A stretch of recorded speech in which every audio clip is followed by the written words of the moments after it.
ऐसा क्यों हो रहा है कि भाई हमारा जो चांद है, हमारा चांद का मतलब मून की बात कर रहा हूँ, तुम्हारे चांद की बात नहीं कर रहा हूँ। तो वो जो मून तुम्हारे चक्कर लगाता है या फिर ये जो तुम्हारा चांद है तुम्हारे चक्कर लगाता है, तो जाहिर सी बात है कोई ना कोई तो तुम्हारे अंदर अट्रैक्शन है, तभी तो वो तुम्हारे चक्कर लगा रहा है। तो वो क्यों लगा रहा है, आओ जरा एक्सपेरिमेंट की हेल्प से हम पहले समझते हैं। यही तो कहानी हो रही है कि ये हमारा, मान लो ये हो आप और ये है आपका चंदा मामा। तो जो चंदा मामा है या फिर जो आपका चांद है वो आपके इस तरह से आगे पीछे चक्कर लगाएगा बच्चों, अगर तुम्हारे अंदर वो अट्रैक्शन हो, जो अट्रैक्शन अभी इस ग्लास के अंदर है। और अट्रैक्शन इसके अंदर कुछ नहीं, इसके अंदर सिर्फ और सिर्फ क्या है, हैवी मास है। और हैवी मास होने की वजह से उसने पूरे के पूरे स्पेस को क्या करा, बेंड कर दिया। न्यूटन बाबा ने दिया था, क्या दिया था कि भाई उनके सर पे एक एप्पल आके गिरा था ना, वो क्यों गिरा था, तो कहीं ना कहीं वही कहानी कि मान लो ये एप्पल है और ये हमारी अर्थ है, तो अर्थ ने स्पेस टाइम को थोड़ा बेंड कर रखा है, जिसकी वजह से वो हमारा एप्पल भी अर्थ के पास आके गिर रहा था। मतलब ग्रेविटेशनल पुल होता ही एक्चुअल इस रीजन की वजह से, ये ज्यादातर बच्चों को नहीं मालूम होता। 1 ओ भाई साहब, देख पा रहे हो, देख पा रहे हो, तो यहां से मेरे प्यारे बच्चों पानी गिर रहा है, यहां से पानी गिर रहा है। लेकिन अगर इस पानी गिरती हुई बोतल को मैं छोड़ता हूं तो जरा तुम जल्दी से देखना क्या होगा। तैयार हो देखने के लिए, तैयार हो देखने के लिए, लो 3 2 एंड 1।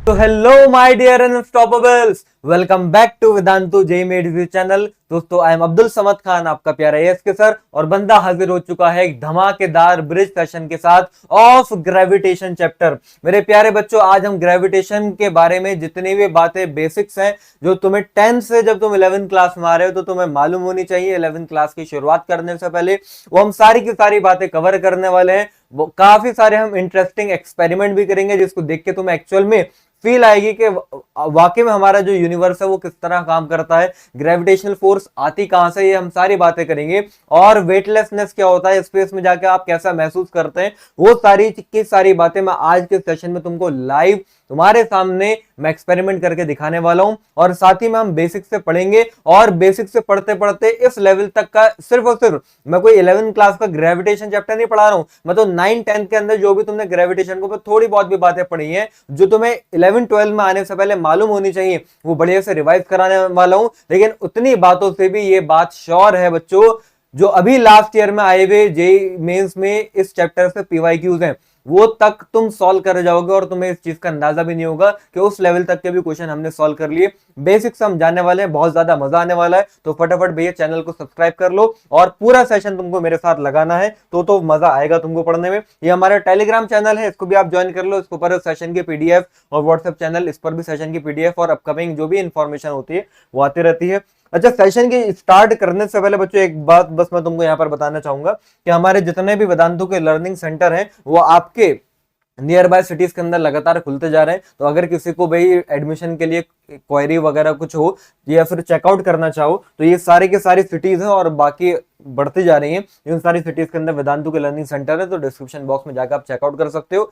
दूसरी बात, ताकि आपका और हमारा ये जो सफर है वो पूरा साल बढ़िया से लंबा बढ़िया चलता रहे, तो उसके लिए हम यहाँ पर लेकर आते हैं बच्चों एचपी गुरुकुल। अब एचपी गुरुकुल के अंदर क्या होता है, हम गदर सीरीज लेकर आते हैं बच्चों। गदर सीरीज पूरे के पूरे यूट्यूब पर वन एंड ओनली एक ऐसा मेंबर्स ओनली प्लेटफॉर्म है जो हम लोग प्रोवाइड कराते हैं, जहां पर हम जेईई मेंस के जो इंपॉर्टेंट टॉपिक्स होते हैं वो पढ़ाते हैं, और वहीं से ज्यादातर क्वेश्चन आता है। मतलब सबसे ज्यादा पढ़ाई भी बातें अगर पूरे YouTube पर कहीं से आती हैं तो वो गदर सीरीज से आती हैं, तो वो हम लोग तुम्हारे लिए लेकर आते हैं। तुम एचपी गुरुकुल के बारे में अगर जानना चाहते हो तो वो भी डिस्क्रिप्शन बॉक्स में है, जिसके अंदर साथ में हम JEE revision, capsule, BITSAT, VIT, triple E, जितने भी तुम्हारे इंजीनियरिंग एग्जाम है सबकी तैयारी हम कराएंगे, हमारी जिम्मेदारी होती है ना। बाकी जो हमारे एक्सक्लूसिव कॉलेजेस होते हैं, मतलब उनके बारे में इंफॉर्मेशन, किस कॉलेज में जाना चाहिए, कौन सा कॉलेज बेटर है या नहीं है, कौन सी स्ट्रीम बेटर है या नहीं है, उसकी भी प्रॉपर गाइडेंस मिलेगी, फॉर्मूला शीट मिलेगी, शॉर्ट ट्रिक्स मिलती हैं, पीवाई की सॉल्विंग, माइंड मैप, सारी चीजें मतलब एक ही जगह पर वन स्टेप सॉल्यूशन तुम्हें देखने को मिल जाता है।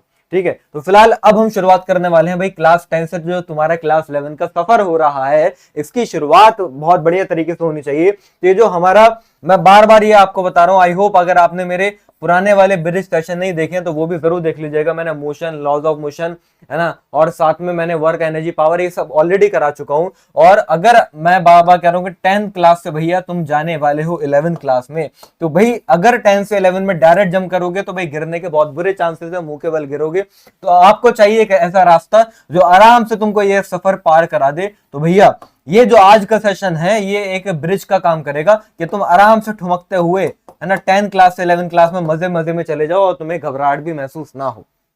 तो इसलिए ये सेशन लगाना जरूरी होता है। और मेरे प्यारे बच्चों आज का थोड़ा सा मैं कंटेंट अगर तुमको बता दूं तो पहले मैं ग्रेविटेशन होता है क्या, ये सारी बातें बढ़िया से एक्सपेरिमेंट के थ्रू बताऊंगा। फिर यूनिवर्सल लॉ ऑफ ग्रेविटेशन, फिर केपलर्स लॉ जिसके ऊपर जेईई में क्वेश्चन आते ही आते हैं, वो हम अच्छे से कवर कर लेंगे। मास और वेट के बीच में क्या डिफरेंस होता है ये हम बातें कवर करेंगे। और फ्री फॉल, मतलब कितना भी अगर आपको ऐसा लग रहा हो नहीं यार ये तो मुझे सारी बात आती है, कुछ ना कुछ ऐसा होगा जो आपको सीखने को मिलेगा और आपका फायदा ही करा के जाएगा। बेहतर ये है देखो वैसे तो ग्रेविटेशन चैप्टर तुम पढ़ोगे 11th क्लास में पूरा का पूरा, तो ये सेशन सर क्यों लगाऊं, ये फिर मैं बना क्यों रहा हूं। तो देखो भाई मैं फालतू तो हूं नहीं, है ना, मेरे पास बहुत टाइम तो है नहीं, मेरे पास तो अदर बैचेस की भी क्लासेस होती है। तो मैं ये सेशन तो भी तुम्हारे लिए इसलिए बना रहा हूं क्योंकि ग्रेविटेशन बच्चों ऐसा चैप्टर है जिसका ग्रेविटेशन बढ़िया हो गया ना, वो 12th क्लास का इलेक्ट्रोस्टैटिक्स तक का चैप्टर वो सॉल्व करने लगता है। मतलब ये दोनों चैप्टर सिमिलर होते हैं, तो 11th और 12th दोनों की वेटेज रखता है। और वो बढ़िया तब हो पाएगा जब बच्चे ने ब्रिज सेशन अच्छे से लगाया हो। बच्चों ब्रिज सेशन को ज्यादातर बच्चे हल्के में लेते हैं, लेकिन इसकी बहुत ज्यादा इंपॉर्टेंस होती है। वो तुम्हें तब समझ में आएगी जब तुम ब्रिज सेशन लगाने के बाद 11th क्लास में एंटर करोगे और फिर पढ़ना शुरू करोगे। तो बहुत सारी बातें ऐसी होंगी जो तुम्हें पहले से क्लियर होंगी, या फिर जो तुम्हारे पीछे के लूप होल्स हैं वो तो एटलीस्ट भर चुके होंगे। वो जो गड्ढे तुम छोड़ के आए हो 9-10 क्लास के अंदर अपने कॉन्सेप्ट के, वो कम से कम भर के तो जाओ भाई 11th क्लास में, वरना जैसे 9-10 में झटके लग रहे थे वैसे 11-12 में लगेंगे। समझ रहे हो मेरी बातों को। आओ यार शुरुआत करते हैं ना, तो ग्रेविटेशन से हम शुरुआत करते हैं, ठीक है। तो ग्रेविटेशन की अगर हम बात करें तो क्या कहा जा रहा है जरा एक बार देखते हैं। तो gravitation is the force that governs the motion of celestial bodies from planets या फिर orbiting stars to galaxies dancing in the space. मतलब जितने भी हमारी बड़ी बड़ी बॉडीज हैं, चाहे वो हमारी अर्थ हो जाए या स्टार्स हो जाए या फिर सन हो जाए या पूरी की पूरी गैलेक्सी हो जाए, ये जो पूरा का पूरा हमारा यूनिवर्स है, हर बड़ी से बड़ी चीज के बीच में कहीं ना कहीं लग रही होती है ग्रेविटेशनल फोर्स। और मैं क्या कह रहा हूं, हर बड़ी से बड़ी चीज नहीं, मैं तो कह रहा हूं हर छोटी से छोटी चीज के बीच में भी लग रही है कोई ना कोई ग्रेविटेशनल फोर्स। कहा यह जाता है कि नेचर के अंदर कोई भी ऑब्जेक्ट अगर है जिसका कुछ ना कुछ मास है तो वो किसी दूसरे मास वाली चीज को अट्रैक्ट करता है। कोई भी मास वाला ऑब्जेक्ट किसी दूसरे मास वाले ऑब्जेक्ट को अट्रैक्ट करता है, और ये जो अट्रैक्शन आती है इसी को हम कहीं ना कहीं ग्रेविटेशनल फोर्स कहते हैं। और ऐसा होता क्यों है, ऐसा होता क्यों है कि भाई हमारी जो अर्थ है या बाकी के सारे जितने भी हमारे सोलर सिस्टम में प्लैनेट्स हैं वो सन के अराउंड चक्कर लगा रहे हैं। ऐसा क्यों हो रहा है कि भाई ये जो हमारा पूरा का पूरा सोलर सिस्टम है ये भी आगे हमारा मूव कर रहा है, पूरी की पूरी गैलेक्सी हमारी घूम रही है। तो ये सारे जो चक्कर लग रहे हैं कहीं ना कहीं से तो इनके पास एनर्जी आ रही होगी। तो ऐसा हो क्यों रहा है, ऐसा क्यों हो रहा है कि भाई हमारा जो चांद है, हमारा चांद का मतलब मून की बात कर रहा हूं, तुम्हारे चांद की बात नहीं कर रहा हूं, तो वो जो मून तुम्हारे चक्कर लगाता है या फिर जो तुम्हारा चांद है तुम्हारे चक्कर लगाता है, तो जाहिर सी बात है कोई ना कोई तो तुम्हारे अंदर अट्रैक्शन है, तभी तो वो तुम्हारे चक्कर लगा रहा है। तो वो क्यों लगा रहा है, आओ जरा एक्सपेरिमेंट की हेल्प से हम पहले समझते हैं, फिर बाद में थ्योरी के ऊपर हम जंप करेंगे। तो जरा सबसे पहले मैं तुम्हें थोड़ा सा समझाता हूं, थोड़ा सा ध्यान लगेगा, कोशिश करना समझने की, क्योंकि सामने स्टूडियो में इतना अच्छे तरीके से अरेंजमेंट कर पाना थोड़ा मुश्किल होता है। लेकिन मैं एक चीज तुम्हारे लिए बना के लेकर आया हूं जो बहुत अच्छे से एक्सप्लेन कर देगी कि ऐसा क्यों होता है, ऐसा क्यों होता है कि यहां पर, है ना, ऐसा क्यों होता है। लो मैं यहां, जैसे कि यहां पे मैं बात कर रहा हूं, है ना, तो ऐसा क्यों होता होगा कि भाई मान लो ये हमारा सन है, ठीक है, ये अगर हमारा सन है तो इसके अराउंड ये हमारे अर्थ घूम रही है, ठीक है, इस टाइप से ऐसे चक्कर लगा रही है। ऐसा क्यों हो रहा है, क्यों लगा रही है, तो आप बोलोगे सर इनके बीच में ग्रेविटेशनल फोर्स होती है। अरे तो ग्रेविटेशनल फोर्स अगर है मतलब कोई ना कोई ऐसी फोर्स है जो इसको अट्रैक्ट कर रही है, अर्थ को सन अगर अट्रैक्ट कर रहा है तो क्यों कर रहा है, क्या वजह रही होगी, ग्रेविटेशनल फोर्स आती क्यों है। लाओ जरा ये समझते हैं हम एक्सपेरिमेंट की हेल्प से। हाँ तो भाई मेरे प्यारे बच्चों अब देखो जरा तुम सेटअप को समझो। यहाँ पर मैं एक लेकर आया हूँ, ये भगोना, ठीक है, भगोना समझते हो तुम लोग, है ना, ये काफी भारी है यार ये। तो ये मैं लेकर आया हूँ भाई, जिसके अंदर बिरयानी बनाई जाती है वही वाला है। और मैंने उसके ऊपर देखो ये कपड़ा बांध दिया इस टाइप से। अब यहां पर होगा क्या, ये आप इसको इस तरह से समझो कि ये कहीं ना कहीं आपका पूरा का पूरा स्पेस यूनिवर्स है। अब स्पेस यूनिवर्स के अंदर देखो, अगर ये मान लीजिए कि कोई हमारा ऑब्जेक्ट है, कोई मान लो स्टार है। अब अगर मैं इस स्टार को कुछ इनिशियल वेलोसिटी देकर मैं ऐसे फेंकता हूं, तो ठीक है, तो अगर मैं इसको इस तरह से फेंकता हूं तो यार ये तो सीधे सीधे जा रहा है ना। चलो एक बार मैं घुमाने की कोशिश करता हूं, शायद ये घूम जाए, लो जी, लेकिन ये फिर रुक गया और इसमें कोई ऐसा खास मोशन नहीं हो रहा। लेकिन अगर यहां पर क्या हो जाए कि कोई यूनिवर्स के अंदर कोई हैवी ऑब्जेक्ट या फिर कोई हैवी स्टार आके बैठ जाए, तो फिर देखो जरा कहानी क्या होती है, बिल्कुल पलट जाती है। तो यहां पर इस ग्लास को आप ऐसा मान लो कि ये जो हमारा सोलर सिस्टम है, तो सोलर सिस्टम में ये जो सन है, ये ग्लास हमारा बीच में ऐसे बैठा हुआ है, ठीक है, इसको मैं उल्टा रख देता हूं बल्कि। तो ये हमारा ग्लास ऐसे यूनिवर्स में बैठा हुआ है। तो अब जैसे ही आपने देखा कि हैवी ऑब्जेक्ट, मास वाला ऑब्जेक्ट मैं जब लेकर आया, तो उसकी वजह से ये जो पूरा का पूरा मेरा स्पेस टाइम है, ये पूरा का पूरा देखो कहीं ना कहीं बैंड हो गया, ये नीचे की तरफ झुक गया। अब अगर ये नीचे की तरफ झुक गया इस टाइप से, देखो भाई, है ना, इस टाइप से अगर मैं इसको और सही तरीके से करूं, तो ये इस टाइप से कुछ झुक चुका है बच्चों।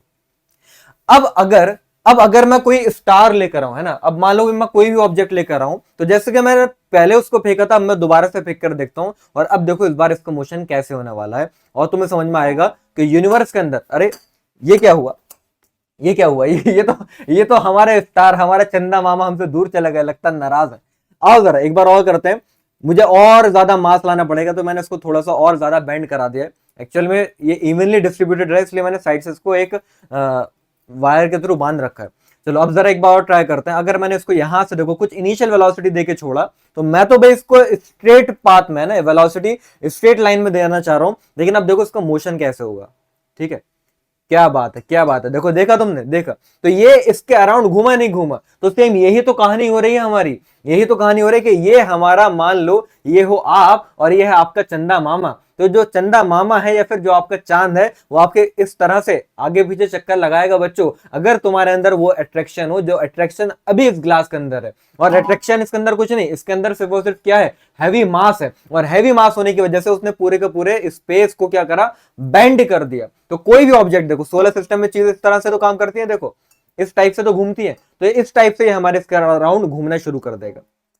देखो एक बार और मैं दिखाता हूं, कितनी स्मूथली तुम ये चीजें समझ सकते हो। अब आपके माइंड में ये सवाल आएगा, सर लेकिन ये तो कहीं ना कहीं हमारे सन के पास पहुंच रहा है, मतलब हमारी जो अर्थ है, जो अर्थ हमारी घूम रही है सन के अराउंड, तो इसका मतलब ये होगा कि जो हमारी जिस तरह से आपकी ये जो बॉल्स हैं, आपकी बॉल्स नहीं मतलब ये जो प्लास्टिक की बॉल्स हैं, ये अर्थ के पास आ रही है, तो ये इसी तरह हमारी अर्थ भी सन के पास आ रही होगी। तो हाँ बच्चों, ऐसा एक्चुअल में होता है। लेकिन यहां पर बच्चों स्पेस टाइम ग्राफ कितना छोटा है और ये मासेस भी कितने कम कम है, वहां हमारे एक्चुअल में स्पेस में ये जो गैप है वो काफी ज्यादा होता है, और वो जो वक्त के साथ साथ वो जो दूरी जो कम हो रही है वो बहुत माइनर चेंज होता है, कि बिलियंस ऑफ ईयर्स लगेंगे तब जाके कभी ऐसा होगा कि हमारी जो सन के पास हमारी इस टाइप से घूमते घूमते अर्थ हमारी पहुंच जाएगी। समझे बात को। तो ये होता है हमारा कहीं ना कहीं ग्रेविटेशनल फोर्स, कि दो मास वाले ऑब्जेक्ट एक दूसरे को इस तरह से अट्रैक्ट करता है। जो तुम्हारा यूनिवर्सल लॉ ऑफ ग्रेविटेशन का फॉर्मूला न्यूटन बाबा ने दिया था, क्या दिया था, कि भाई उनके सर पे एक एप्पल आके गिरा था ना, वो क्यों गिरा था, तो कहीं ना कहीं वही कहानी कि मान लो ये एप्पल है और ये हमारी अर्थ है, तो अर्थ ने स्पेस टाइम को थोड़ा बैंड कर रखा है, जिसकी वजह से वो हमारा एप्पल भी अर्थ के पास आके गिर रहा था, मतलब ग्रेविटेशनल पुल होता ही एक्चुअल इस रीजन की वजह से। ये ज्यादातर बच्चों को नहीं मालूम होता। बात समझ में आई।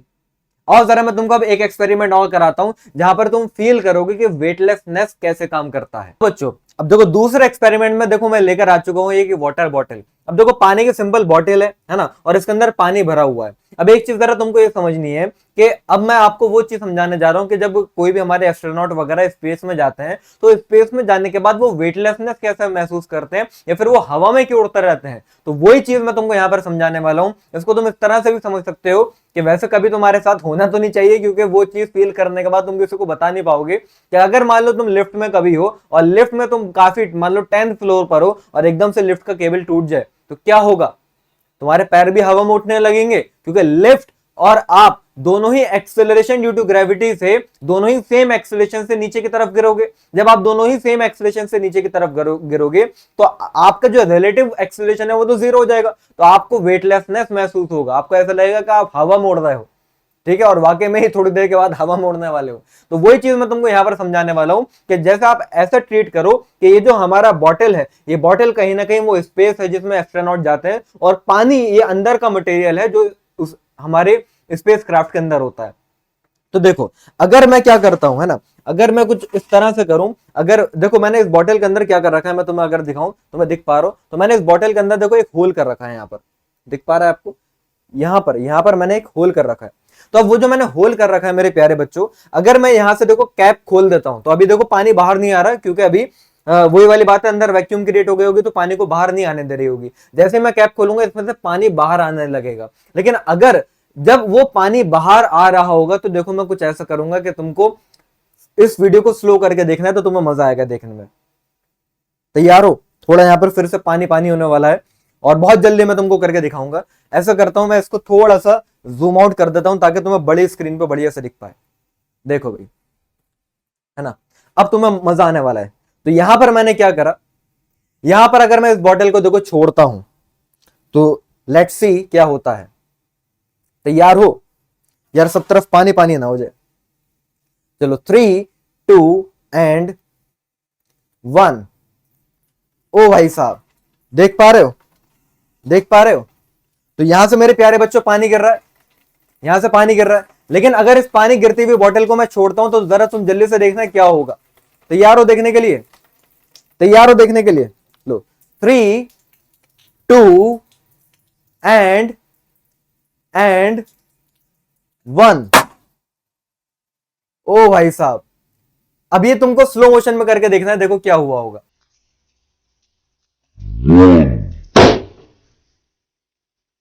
हाँ तो बच्चों, तो अब क्या तुमने ऑब्जर्व करा ध्यान से उसको स्लो मोशन में? अगर मैं देखो यहाँ पर एक क्लिप भी पढ़वा देता हूँ, और इसमें तुम देखो, क्योंकि जैसे कि हमारी जो बॉटल है वो गिर रही है, तो उस टाइम फ्रेम को अगर बहुत ज्यादा स्लो कर दिया जाए, तो आप ये ऑब्जर्व करोगे कि जो होल से हमारा पानी बाहर आ रहा है, वो जब जिस टाइम पर बॉल हमारी जो बॉटल थी वो फ्री फॉल कर रही थी, तो पानी आना बंद हो गया। तो यही हमारा वेटलेसनेस वाली कंडीशन होती है, मतलब जहां पर दोनों ही object acceleration due to gravity से साथ में गिर रहे हैं, तो फिर उनका रिलेटिव एक्सेलरेशन 0 हो जाएगा और पानी बाहर नहीं आएगा। और इसका एक एक्सप्लेनेशन फ्लूइड मैकेनिक्स में भी होता है, जो 11th क्लास में मैं तुम लोगों को जब आएगा वो टॉपिक तो पढ़ाऊंगा। और जरा अब हम चैप्टर की शुरुआत करते हैं। तो अब हमने एक्चुअल में समझ लिया कि ग्रेविटेशन का कॉज क्या होता है, और ग्रेविटेशन से क्या क्या चीजें नेचर के अंदर आती हैं। तो मैंने वही बात बता दी कि जो आपका मून है ना, मून का मोशन अराउंड द अर्थ किस वजह से हो रहा है, सेम वही रीजन है हमारा। और देखो आगे क्या कहा जा रहा है, तो न्यूटन्स लॉ ऑफ ग्रेविटेशन ये कहता है कि जो कोई भी नेचर के अंदर दो मास वाले ऑब्जेक्ट हैं, वो एक दूसरे को अट्रैक्ट करेंगे विद अ सर्टेन फोर्स। और वो जो फोर्स आती है वो ये यहां पर लिखी हुई है, और वो जो फोर्स होती है, it is along the line joining the centres of the object. मतलब अब देखो, ये तो हमारी अर्थ काफी बड़ी है, तो अब वो फोर्स जो लगेगी वो सेंटर के अलोंग लगेगी। मतलब यहां पर अगर मैंने ये पॉइंट कंसिडर कर लिया, और ये जो हमारा मून है, ठीक है, तो मून का भी ये जो सेंटर होगा, तो ये जो फोर्स लगती है मेरे प्यारे बच्चों, अट्रैक्टिव फोर्सेस, वो हमारा सेंटर के अलोंग लगती है। और याद रखना, ये जो हमारी फोर्सेस होती हैं, एक्चुअल में ये तो पॉइंट ऑब्जेक्ट के लिए होती हैं। अब ये अर्थ को पॉइंट ऑब्जेक्ट तो मान नहीं सकते, छोटा सा ऑब्जेक्ट, मून भी काफी बड़ा ही होता है, लेकिन इन दोनों के बीच में डिस्टेंस इतना ज्यादा होता है कि हम इनको पॉइंट ऑब्जेक्ट कंसिडर कर लेते हैं, क्योंकि उस डिस्टेंस के कंपैरिजन में इनका साइज काफी छोटा होता है। और जरा मैं आगे लेके चलता हूं, तो एक बात और यहां पर ध्यान से आपको मजेदारी वाली बात समझनी पड़ेगी कि जितनी फोर्स है, मान लो भाई मून ने अर्थ को अट्रैक्ट करा, तो मैं इसको ऐसे लिख दूं, force on earth due to moon, मतलब FEM। मतलब मून ने अर्थ को अट्रैक्ट करा, तो मून ने जो अर्थ के ऊपर फोर्स लगाई वो इधर, और यहां पर ये जो फोर्स लग रही है वो अर्थ की वजह से मून पर लग रही है, तो इसको मैं FME लिख दूं कि अर्थ की वजह से जो मून पर फोर्स लगी है। तो अब मैं आपको एक बात समझाऊं कि याद रखना कि force due to earth on moon हो जाए, या फिर force due to moon on earth हो जाए, ये दोनों ही मैग्नीट्यूड वाइज बराबर होती हैं।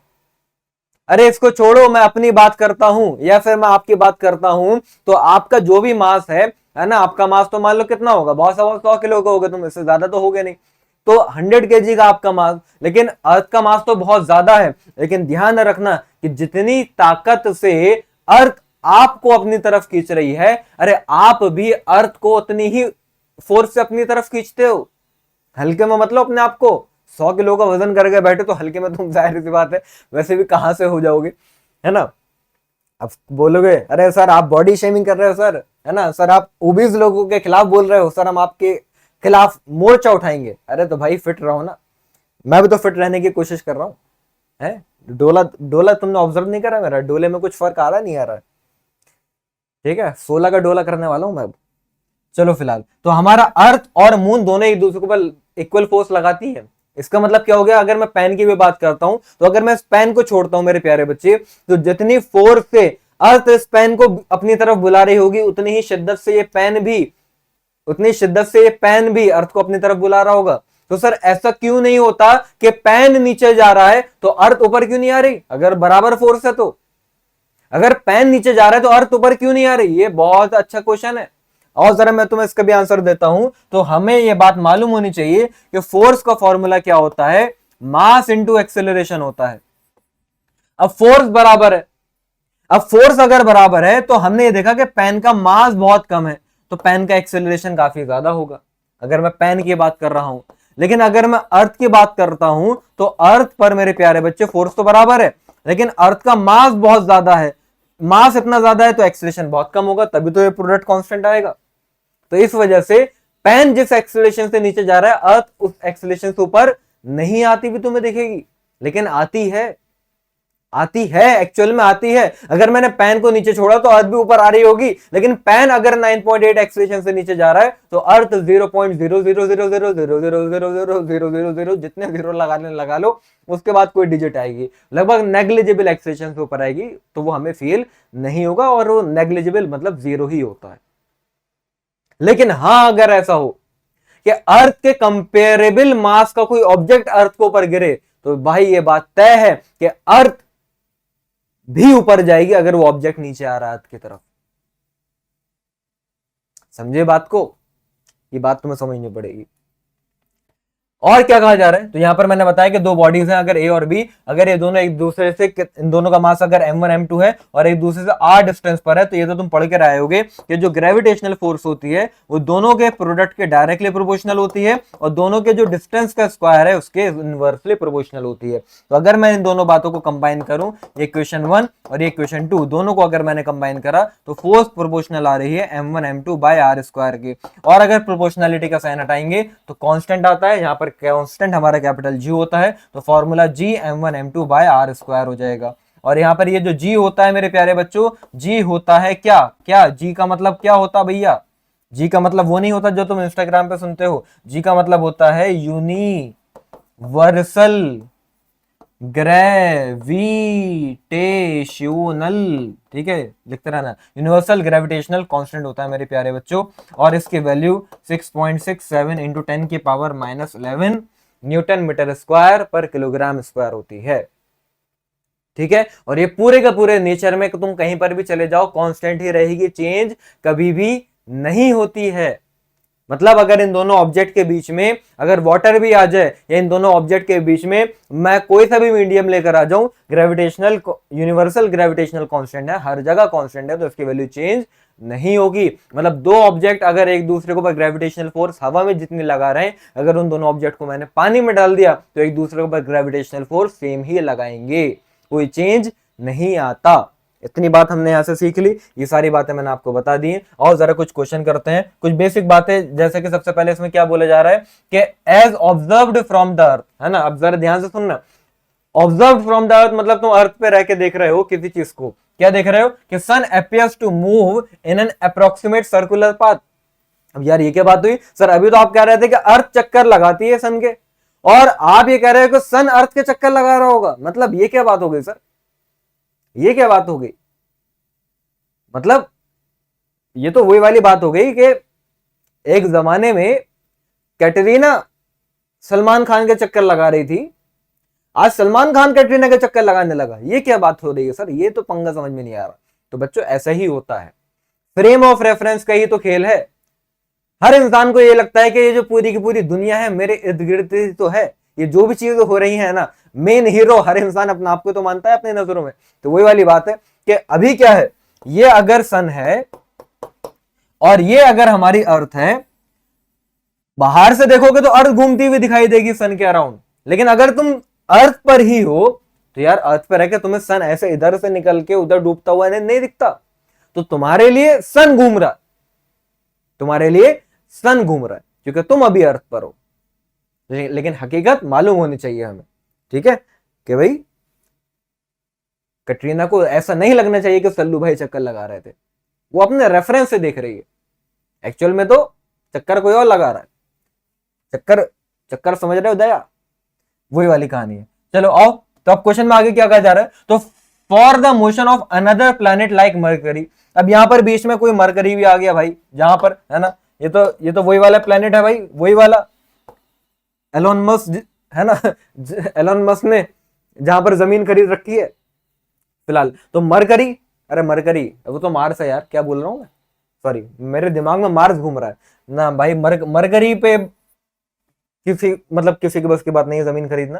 फिलहाल मरकरी तो बहुत पास हो गया ना, मरकरी तो यहां कहीं है, ये है मरकरी बच्चों, ठीक है। तो as observed from the earth this would, अब अगर मरकरी घूम रही है तो यार मरकरी भी तो सन के चक्कर लगा रही है, लेकिन जो टाइम पीरियड ऑफ रिवॉल्यूशन अर्थ का है वो कुछ और होगा, मरकरी का कुछ और होगा। ये कौन से के सेम लाइन में ऐसे चल रहे होंगे, तो फिलहाल कौन सी वाली बात सही होगी, बी सिमिलरली ट्रू, मतलब मरकरी भी अर्थ के चक्कर गोल गोल लगाती हुई दिखेगी, नहीं यार गलत बात हो गई, ऐसे कैसे हो जाएगा। Not be true because the force of earth and mercury is not inverse square law. Inverse square law का मतलब समझते हो कि फोर्स जो है अगर डिस्टेंस के स्क्वायर के इनवर्स से प्रोपोर्शनल है। अरे तो यार ग्रेविटेशनल फोर्स तो हमेशा डिस्टेंस के स्क्वायर के इनवर्स से प्रोपोर्शनल होगी, तो ये भी नहीं होगा। Not be true because the major gravitational force on Mercury is due to the sun. ये बात सही है भाई, भाई ऐसा नहीं होगा कि भाई मरकरी अर्थ के चक्कर लगाने शुरू कर लेगी, क्यों, क्योंकि मेजॉरिटी वाली जो फोर्स है मरकरी के ऊपर वो तो सन की वजह से लग रही है ना, तो उसका जो भी मोशन होगा वो सन की वजह से होगा। जैसे कि मैंने अभी दोनों बॉल को घुमाया था, तो दोनों बॉल ऐसा नहीं था एक दूसरे का बहुत चक्कर लगा रही थी, वो दोनों ग्लास का बहुत चक्कर लगा रही थी, तो वो मरकरी और अर्थ वाले तो केस है, तो ठीक है ऑप्शन सी हो जाएगा, क्योंकि मेजॉरिटी वाली फोर्स जो है वो सन की वजह से मरकरी पे लग रही है। अच्छा, not be true because mercury is influenced by forces other than gravitational force. नहीं, फालतू की बात है, अरे स्पेस में तो ग्रेविटेशनल फोर्स ही है यार, और कौन सी फोर्स लगेगी, ठीक है। और नेक्स्ट क्वेश्चन पर आते हैं, both the earth and the moon are subjected to the gravitational force of the sun. ठीक है, अब ये भी बात सही है भाई, हमारा चांद हो जाए या फिर हमारी अर्थ हो जाए, दोनों के ऊपर ही सन की वजह से ग्रेविटेशनल फोर्स तो लगी रही होगी, लेकिन मून हमारे अर्थ के अबाउट घूमता है, मतलब मेजॉरिटी वाली जो फोर्स लग रही है वो मून पर, वो अर्थ की वजह से लग रही है। वो इसलिए लग रही है क्योंकि मून अर्थ के काफी पास है एज कंपेयर टू द सन, सन से बहुत दूर है। तो एज ऑब्जर्व फ्रॉम द सन, लेकिन अब तुम देख कहां से रहे हो, सन से देख रहे हो, तो मून का ऑर्बिट क्या होगा, समझो बात को, ये सिंपल इमेजिनेशन वाली कहानी है। ये फिर से मैं क्या लेकर आया भैया, सन लेकर आया हूं। सन का मतलब सूरज की बात हो रही है, सूरज का मतलब बेटा नहीं, ठीक है, वो वाला सन नहीं है, SUN वाला सन है बच्चों। तो ये अर्थ है, ये अर्थ इसके अबाउट घूम रही है, लेकिन ये जो मून है, अब ये जो मून है, मून तुम्हारे अबाउट घूम रहा है, चांद तुम्हारे अबाउट घूम रहा है, भाई हट जा, ठीक है, चांद जो है वो तुम्हारे अबाउट ऐसे घूम रहा होगा, सर्कुलर मोशन कर रहा होगा। तो अब आप सन पर बैठ के मून को देख रहे हो, आप सन पर बैठ के मून को देख रहे हो, तो देखो एक्चुअल में सर्कुलर मोशन नहीं होता, देखो मैं बार बार इस टाइप का शेप बना रहा हूं, ये एलिप्टिकल पाथ होता है, थोड़ा सा चपटा टाइप होता है। तो क्या मून का पाथ एलिप्टिकल दिखाई देगा, अरे मून का पाथ एलिप्टिकल तो अर्थ पर रहने वाले इंसान को लगेगा, अर्थ के अबाउट लगेगा, सन के अबाउट कौन सा लगेगा, तो ये गलत हो गया। Will not be strictly elliptical because the total gravitational force on it is not central. सही बात है, ये हो जाएगा। और देख लेते हैं, is not elliptical but will necessary to be closed curve, ये हो सकता है लेकिन एक्चुअल एक्सप्लेनेशन नहीं दे रहा मेरे हिसाब से। Deviates considerably from being elliptical due to the influence of planet other than earth, नहीं ये तो फालतू की बात हो गई। जब मून हमारे अर्थ की बात हो रही है तो अर्थ की वजह से घूमेगा, बाकी जो प्लैनेट्स हैं उनका मून के ऊपर ज्यादा खास इन्फ्लुएंस नहीं होगा। आई थिंक ऑप्शन बी ही हो जाना चाहिए इसका आंसर, ठीक है। क्या कि भाई स्ट्रिक्टली एलिप्टिकल होने नहीं हो सकता है, क्यों, क्योंकि भाई जो हमारा मून है वो उसकी जो फोर्स है वो नॉन सेंट्रल है। देखो सेंट्रल सन अगर इसकी मेन फोर्स होती, सन की वजह से मेन फोर्स अगर इस मून पे लग रही होती, ये मून है व्हाइट वाला, तो ये सेंट्रल फोर्स अगर इसको पे लग रही होती तो मून एलिप्टिकल पाथ में घूम सकता था, जैसे कि हमारी अर्थ है। तो अर्थ का सेंटर ही एक टाइप से हमारा सन है, सेंट्रल फोर्स ही हमारे लिए सन की फोर्स है। तो इसलिए अर्थ का पाथ तो एलिप्टिकल हो सकता है, लेकिन मून अर्थ के लिए एलिप्टिकल है। मून का सेंटर अर्थ है, ना कि मून का सेंटर सन है। तो इसलिए ऑप्शन बी मुझे लग रहा है कि सही, इसको अच्छे तरीके से डिफाइन कर रहा है। एक बार चेक कर लेते हैं। ये सारे के सारे तुम्हारे एनसीईआरटी के क्वेश्चन है ना, बिल्कुल सही। Option B is the correct answer. Explanation दे रखा है, यू कैन रीड इट। और देखो, अब और देखो क्या कहा जा रहा है। अब मैं पार्टिकल लेकर आया मेरे प्यारे बच्चों, एक का मास 2m है, एक का मास m है और एक का मास स्मॉल m है। और यहां पर कैसे रखा, देखो ये a है, ये b है, ये c है। यहां पर है 2m वाला, यहां पर है स्मॉल m वाला और यहां पर है कैपिटल M वाला। और क्या बोला गया है यहां पर, देखो यहां पर मुझे ये दिखाई दे रहा है कि भाई AB जो है वो BC का आधा है। AB जो है वो BC का आधा है, मतलब अगर AB x है तो BC 2x होगा, डबल होगा। ऐसा कह सकता हूं क्या? अरे यार, AB BC का आधा है तो BC को 2x मान लिया तो AB मेरा x हो गया। इतनी सी तो बात है, इतनी सी बात है बस। अब आगे क्या कहा जा रहा है, लाओ मैं कर लेता हूं। मुद्दे की बात ये हो रही है कि M जो बीच में जो पार्टिकल रखा हुआ है, ये इसको पर जो फोर्स लग रही होगी वो किस डायरेक्शन में लगी, या ये फिर किस डायरेक्शन में मूव करेगा, ये मुझसे जानना चाह रहे हैं। तो देखो सिंपल सी बात है, मैं पहले A की वजह से B पर फोर्स लगाता हूं, तो FBA, B पर फोर्स लगी A की वजह से। तो अभी मैंने फोर्स का फॉर्मूला क्या पढ़ाया था आपको, वो सर आपने पढ़ाया था G m1 m2 bye distance का स्क्वायर। तो G ऐसे रहेगा, एक का मास इज 2m और दूसरे का mass is small m, divided by distance है x, तो उसका स्क्वायर। और अगर मैं एफ बी सी निकालता हूं, मतलब सी की वजह से बी पर लगने वाली फोर्स, इन दोनों की बात हो रही है। तो यहां पर ग्रेविटेशनल फोर्स जी, एक का मास इज एम और दूसरे का स्मॉल एम, तो capital M into small m divided by distance का स्क्वायर, तो 2x का स्क्वायर, तो वो हो जाएगा 4x स्क्वायर। तो अब सीधी सीधी बात है, तो कोई भी देख के बता देगा कि सर एफ बी ए ज्यादा आ रहा है एफ बी सी से। मतलब ये हो गया कि इधर देखो ग्रेविटेशनल अट्रैक्टिव होती है हमेशा नेचर में, तो एफ बी ए जो है वो इधर लग रहा होगा और एफ बी सी जो है वो इधर लग रहा होगा। तो ए वाला ज्यादा ताकत से बुला रहा है एज कंपेयर टू सी वाला। ठीक है, याद रखना। देखो ये वही वाली कहानी है कि मान लो आप हो सी, मान लो, मुझे पता है वैसे कि तुम्हें मालूम है क्या तुम हो, लेकिन मान लो आप हो सी वाला ऑब्जेक्ट कोई है ना, तो आपका मास है एम और ये कोई है ए, इसका मास है 2m और ये वो है जो तुम्हें पसंद है जिसका मास है स्मॉल m। भावनाओं को समझना, ठीक। तो पहली चीज, तो जिसका मास ज्यादा वो ज्यादा अट्रैक्टिव फोर्स से खींच सकता है, समझ रहे हो? वो ट्राइंगल चल रहा है, वही वाला ट्राइंगल। तो ये जो तीन ऑब्जेक्ट हैं, ये स्मॉल m वाला है और ये दोनों इसे स्मॉल m को चाहते हैं, बी वाले को। ठीक है, तो अब 2m m को पर ज्यादा फोर्स लगा पा रहा है, क्यों? ये तो कॉमन सेंस से भी मैं बता सकता था, क्योंकि भाई मास भी ज्यादा है और डिस्टेंस भी कम है। अब तुम वो लॉन्ग डिस्टेंस में और तुम्हारी बात भी इतनी ज्यादा नहीं होती, तो तुम्हारा इन्फ्लुएंस या तुम्हारा अट्रैक्शन भी इतना ज्यादा नहीं होगा, तो तुम्हारी जो अट्रैक्शन वाली फोर्स है वो भी कमी रहेगी। तो बाय डिफॉल्ट भाई 95% चांसेस ये है उस वाली रिलेशन में। यहां पर तो 100% चांस ये है कि भाई बी से ए की तरफ ही जाएगा या जाएगी, तो small m will move towards किधर, 2m की तरफ जाएगा। सीधी सी बात है, ये तो है ग्रेविटेशन, और क्या है। बस आगे बढ़ते हैं भाई। How is the gravitational force between two point masses affected when they are dipped in water keeping the separation between them is same. मतलब जो मैंने अभी बातों में बात बताई थी कि अगर ये एक ऑब्जेक्ट m1 और ये ऑब्जेक्ट m2 और दोनों के बीच की डिस्टेंस अगर r है और ये अभी एयर में रखे हुए हैं, तो एयर में इनके फोर्स कितनी आएगी, simple G m1 m2 by are square. लेकिन अगर इन दोनों को मैं किस में लेकर आ गया, मान लो वाटर में लेकर आ गया ना, तो वाटर अगर एज अ मीडियम आ गया मेरे प्यारे बच्चे, तो बाइंड फोर्स वगैरह वो जो भी है वो कहानी अलग है। यहां पर तो अभी ग्रेविटेशनल फोर्स की बात चल रही है, तो भैया वाटर में भी ग्रेविटेशनल फोर्स वही तो आएगी। अरे मास बदल जाएगा क्या, मास तो वही रहेगा, G m1 m2 by are square, distance भी वही है और G की वैल्यू भी चेंज नहीं होती, मतलब हमारी gravitational force will not change, है ना। या फिर मैं बोलूं विल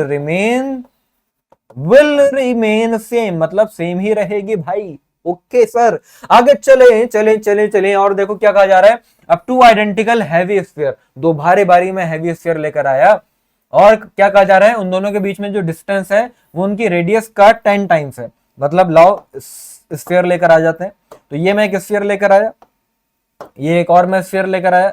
वैसे तो दोनों आइडेंटिकल है, मतलब दोनों की रेडियस सेम ही है, ठीक है। तो दोनों की रेडियस मैंने मान लिया स्मॉल आर, स्मॉल आर, और इन दोनों के सेंटर्स के बीच की ये जो डिस्टेंस है बच्चों, ये क्वेश्चन में गिवन है 10 आर, ये तो कहा जा रहा है। और आइडेंटिकल है तो दोनों का मास भी मैंने m मान लिया है। अब क्या कहा जा रहा है, व्हेन एन ऑब्जेक्ट, ये क्या हुआ, ओ भाई, when an object placed at the mid point of the line joining there centre be in stable equilibrium और अनस्टेबल इक्विलिब्रियम। बढ़िया क्वेश्चन आ गया यार, ये तो तुम्हारे लेवल से थोड़ा सा अच्छे लेवल का क्वेश्चन है, लेकिन समझ में आ जाएगा। क्या कहा जा रहा है कि अगर मैं कोई दूसरा ऑब्जेक्ट लेकर आ जाऊं, मतलब समझना, फिर से वही जो मैंने पीछे एग्जांपल दिया था दोबारा लेकर आ रहा हूं। अब इस बार क्या है, इस बार तुम हो ये और दूसरा वाला भी तुम्हारे जैसे ही है कोई, है ना। तो मतलब दोनों ही ऑब्जेक्ट का मास बिल्कुल सेम है। अब दोनों को ही कोई पसंद आ गया है या पसंद आ गई है, ठीक है, और वो अभी सेंटर पे है, और जिसका मास मैं मान लेता हूं कैपिटल M, लेकिन वो बिल्कुल सेंटर पर है। मतलब यहां से डिस्टेंस अभी क्या होगा 5r, और यहां से भी डिस्टेंस अभी क्या होगा 5r। क्या होगा, ये किसके पास जाएगी या जाएगा। तो भाई जिस शिद्दत से तुम बुलाना चाह रहे हो इसको अपनी तरफ, इतनी शिद्दत से ये भी इसको अपनी तरफ बुलाना चाह रहा है। समझ रहे हो, कहां जाएगी, कहां जाएगी ये जाएगा, बोलो, कहीं नहीं जाएगा, बीच में रहेगा। क्यों, क्योंकि जब ये A है, ठीक है, और ये तुम तो C हो ही, है ना, और ये B वाली है, तो A जब B को बुलाएगी इधर, सॉरी A जब B को बुलाएगा इधर और C जब B को बुलाएगा इधर, तो दोनों के ऊपर फोर्स सेम ही आएगी। ये कॉमन सेंस है, तुम देख सकते हो, क्योंकि मास भी सेम है और डिस्टेंस भी सेम है। तो मैं सीधे सीधे कह दूं, कोई दिक्कत तो नहीं किसी को, कि FBA will be equals to FBC। अभी इस पर्टिकुलर केस में तो ये कहीं पर नहीं जाएगा, मतलब नेट फोर्स ऑन B, है ना, F नेट ऑन B वाले ऑब्जेक्ट क्या हो गई, 0 हो गई, क्योंकि डायरेक्शन तो ऑपोजिट है। और जब किसी चीज पर नेट फोर्स 0 होती है तभी वो इक्विलिब्रियम में होता है। ये मैंने आपको पढ़ा दी बात, क्या होता है वो, इक्विलिब्रियम में होता है। तो ठीक है सर, इक्विलिब्रियम में है, बात समझ में आ रही है। अरे अभी आगे सुनो, अभी तो नहीं, अभी चेक करना है कि इक्विलिब्रियम कैसा है, ये जो रिलेशनशिप है स्टेबल है या अनस्टेबल है, लंबी चलेगी या नहीं चलेगी। तो देखो अब जरा मैं क्या करता हूं, फिर देखो अब तुम्हारे साथ क्या होने वाला है। कोई तीसरा बंदा आया, मतलब 3 तो तुम हो, कोई चौथा बंदा आया, मान लो वो मैं हूं, और मैंने इस B को थोड़ा सा A की तरफ शिफ्ट करा दिया, ठीक है, मैंने B को किसकी तरफ शिफ्ट करा दिया, A की तरफ शिफ्ट करा दिया, चेक करने के लिए कि तुम्हारे साथ बॉन्डिंग कैसी थी। अब जरा समझो ऐसा क्यों करा, अभी समझ में आ जाएगी बात। तो ये A है, ये आप हो C, और ये कहीं सेंटर में है B, और B नहीं, सेंटर में नहीं रहा, सेंटर ये था B, अब यहां पर कहीं आ गया। अब आप खुद ही कॉमन सेंस से सोच समझ के मुझे बताओ, अब ये जो डिस्टेंस है ये 5r नहीं रही होगी, 5r माइनस एक्स मान ली, अगर ये मैंने x डिस्टेंस शिफ्ट करा है, और C से अब आप, मतलब आपसे B की दूरी जो है वो 5r प्लस एक्स हो गई होगी। बात समझ में आ रही है। तो मास तो ठीक है सेम ही रहा, ये भी स्मॉल m, ये भी स्मॉल m, और ये कैपिटल M। तो मास वाला जो प्रोडक्ट होता है F is equals to G m1 m2 by are square, वो तो सेम ही रहा ऊपर वाली कहानी, लेकिन नीचे वाली कहानी देखो। अब मैंने जैसे थोड़ा सा इधर शिफ्ट कराया, A और B के बीच का डिस्टेंस कम हो गया, और A और B के बीच का अगर डिस्टेंस कम हो गया तो फोर्स बढ़ गई, मतलब और C और B के बीच का डिस्टेंस बढ़ गया तो फोर्स कम हो गई। मतलब सीधी सी बात, अगर मैंने इसको थोड़ा सा भी मूव कराया तो FAB है ना, सॉरी FBA, FBA अब ज्यादा हो गया किससे, FBC से। मतलब अब A वाला B को ज्यादा अट्रैक्ट करने लगा, क्योंकि B वाला थोड़ा सा A के पास जा चुका है और तुमसे दूर जा चुका है। तो अब तुम्हें क्या लग रहा है कि वो पलट के वापस आएगा। स्टेबल इक्विलिब्रियम का मतलब ये होता है कि अगर मैंने थोड़ा सा किसी चीज को उस जगह से डिस्प्लेस करा और डिस्प्लेस करके छोड़ दिया तो वो अपनी उसी पोजीशन पर वापस आ जाए। अगर ऐसा है तो वो स्टेबल था उस जगह पे। लेकिन अगर मैंने इसको थोड़ा सा शिफ्ट कराया तो ये तो भाई दूर चला गया। अब जब ये दूर चला गया तो क्या ये वापस आना चाहेगा अपनी पोजीशन पर? अब नहीं आना चाहेगा, क्योंकि जितना ये ए के पास आ रहा है, ए के वजह से लगने वाली फोर्स बढ़ती जा रही है और सी की वजह से लगने वाली फोर्स कम होती जा रही है। तो ये तो अब ए की तरफ ही जाके मानेगा या मानेगी। तो भाई क्या हो गया, हो गया तुम्हारा काम, तुम सी ही रह गए। समझे या नहीं समझे? जुदाई हो गई भाई, समझ रहे हो? ये दूर चला गया, ये डिस्टेंस बढ़ता जाएगा। तो ये कैसा इक्विलिब्रियम था? ये हमारा अनस्टेबल इक्विलिब्रियम था। ये सिर्फ समझना था और ये अच्छे लेवल की बात थी। अगर तुम्हें समझ में आई है, इसका मतलब तुम्हें सारी बातें समझ में आ जाएंगी। इस अनस्टेबल इक्विलिब्रियम की पहचान होती है ये। आई बात समझ में? ठीक है, लेकिन कोई बात नहीं यार, है ना, कोई बात नहीं। थोड़ा सा माहौल बदलने पर अगर कोई तुम्हें छोड़ के चला गया तो यार वो तुम्हारा था ही नहीं, तो तुम्हें टेंशन लेने की जरूरत नहीं है, लोड लेने की जरूरत नहीं है। जो अपना है वो खुद ही चल के आता है वापस। अगर स्टेबल होता तो चल के वापस आती, नहीं आ रही है, इसका मतलब देख लो, अच्छा ही है, जो जा रहा है जाने दो। ठीक है, वो एक लाइन है ना, क्या कहते हैं उसे, कि मेरा मयार नहीं मिलता मैं आवारा नहीं फिरता। मेरा मयार नहीं मिलता मैं आवारा नहीं फिरता। मुझे सोच के, मुझे सोच समझ के छोड़ना, क्योंकि मैं वो हूं जो दोबारा नहीं मिलता। आए हाय हाय, क्या बात है, क्या बात है। आओ जर, आओ आगे बढ़ते हैं। और देखो इस क्वेश्चन में क्या कहा जा रहा है। 90 kg की बॉडी है, ठीक है, कहां पर है? 2 our distance from the earth experiences a gravitational pull of.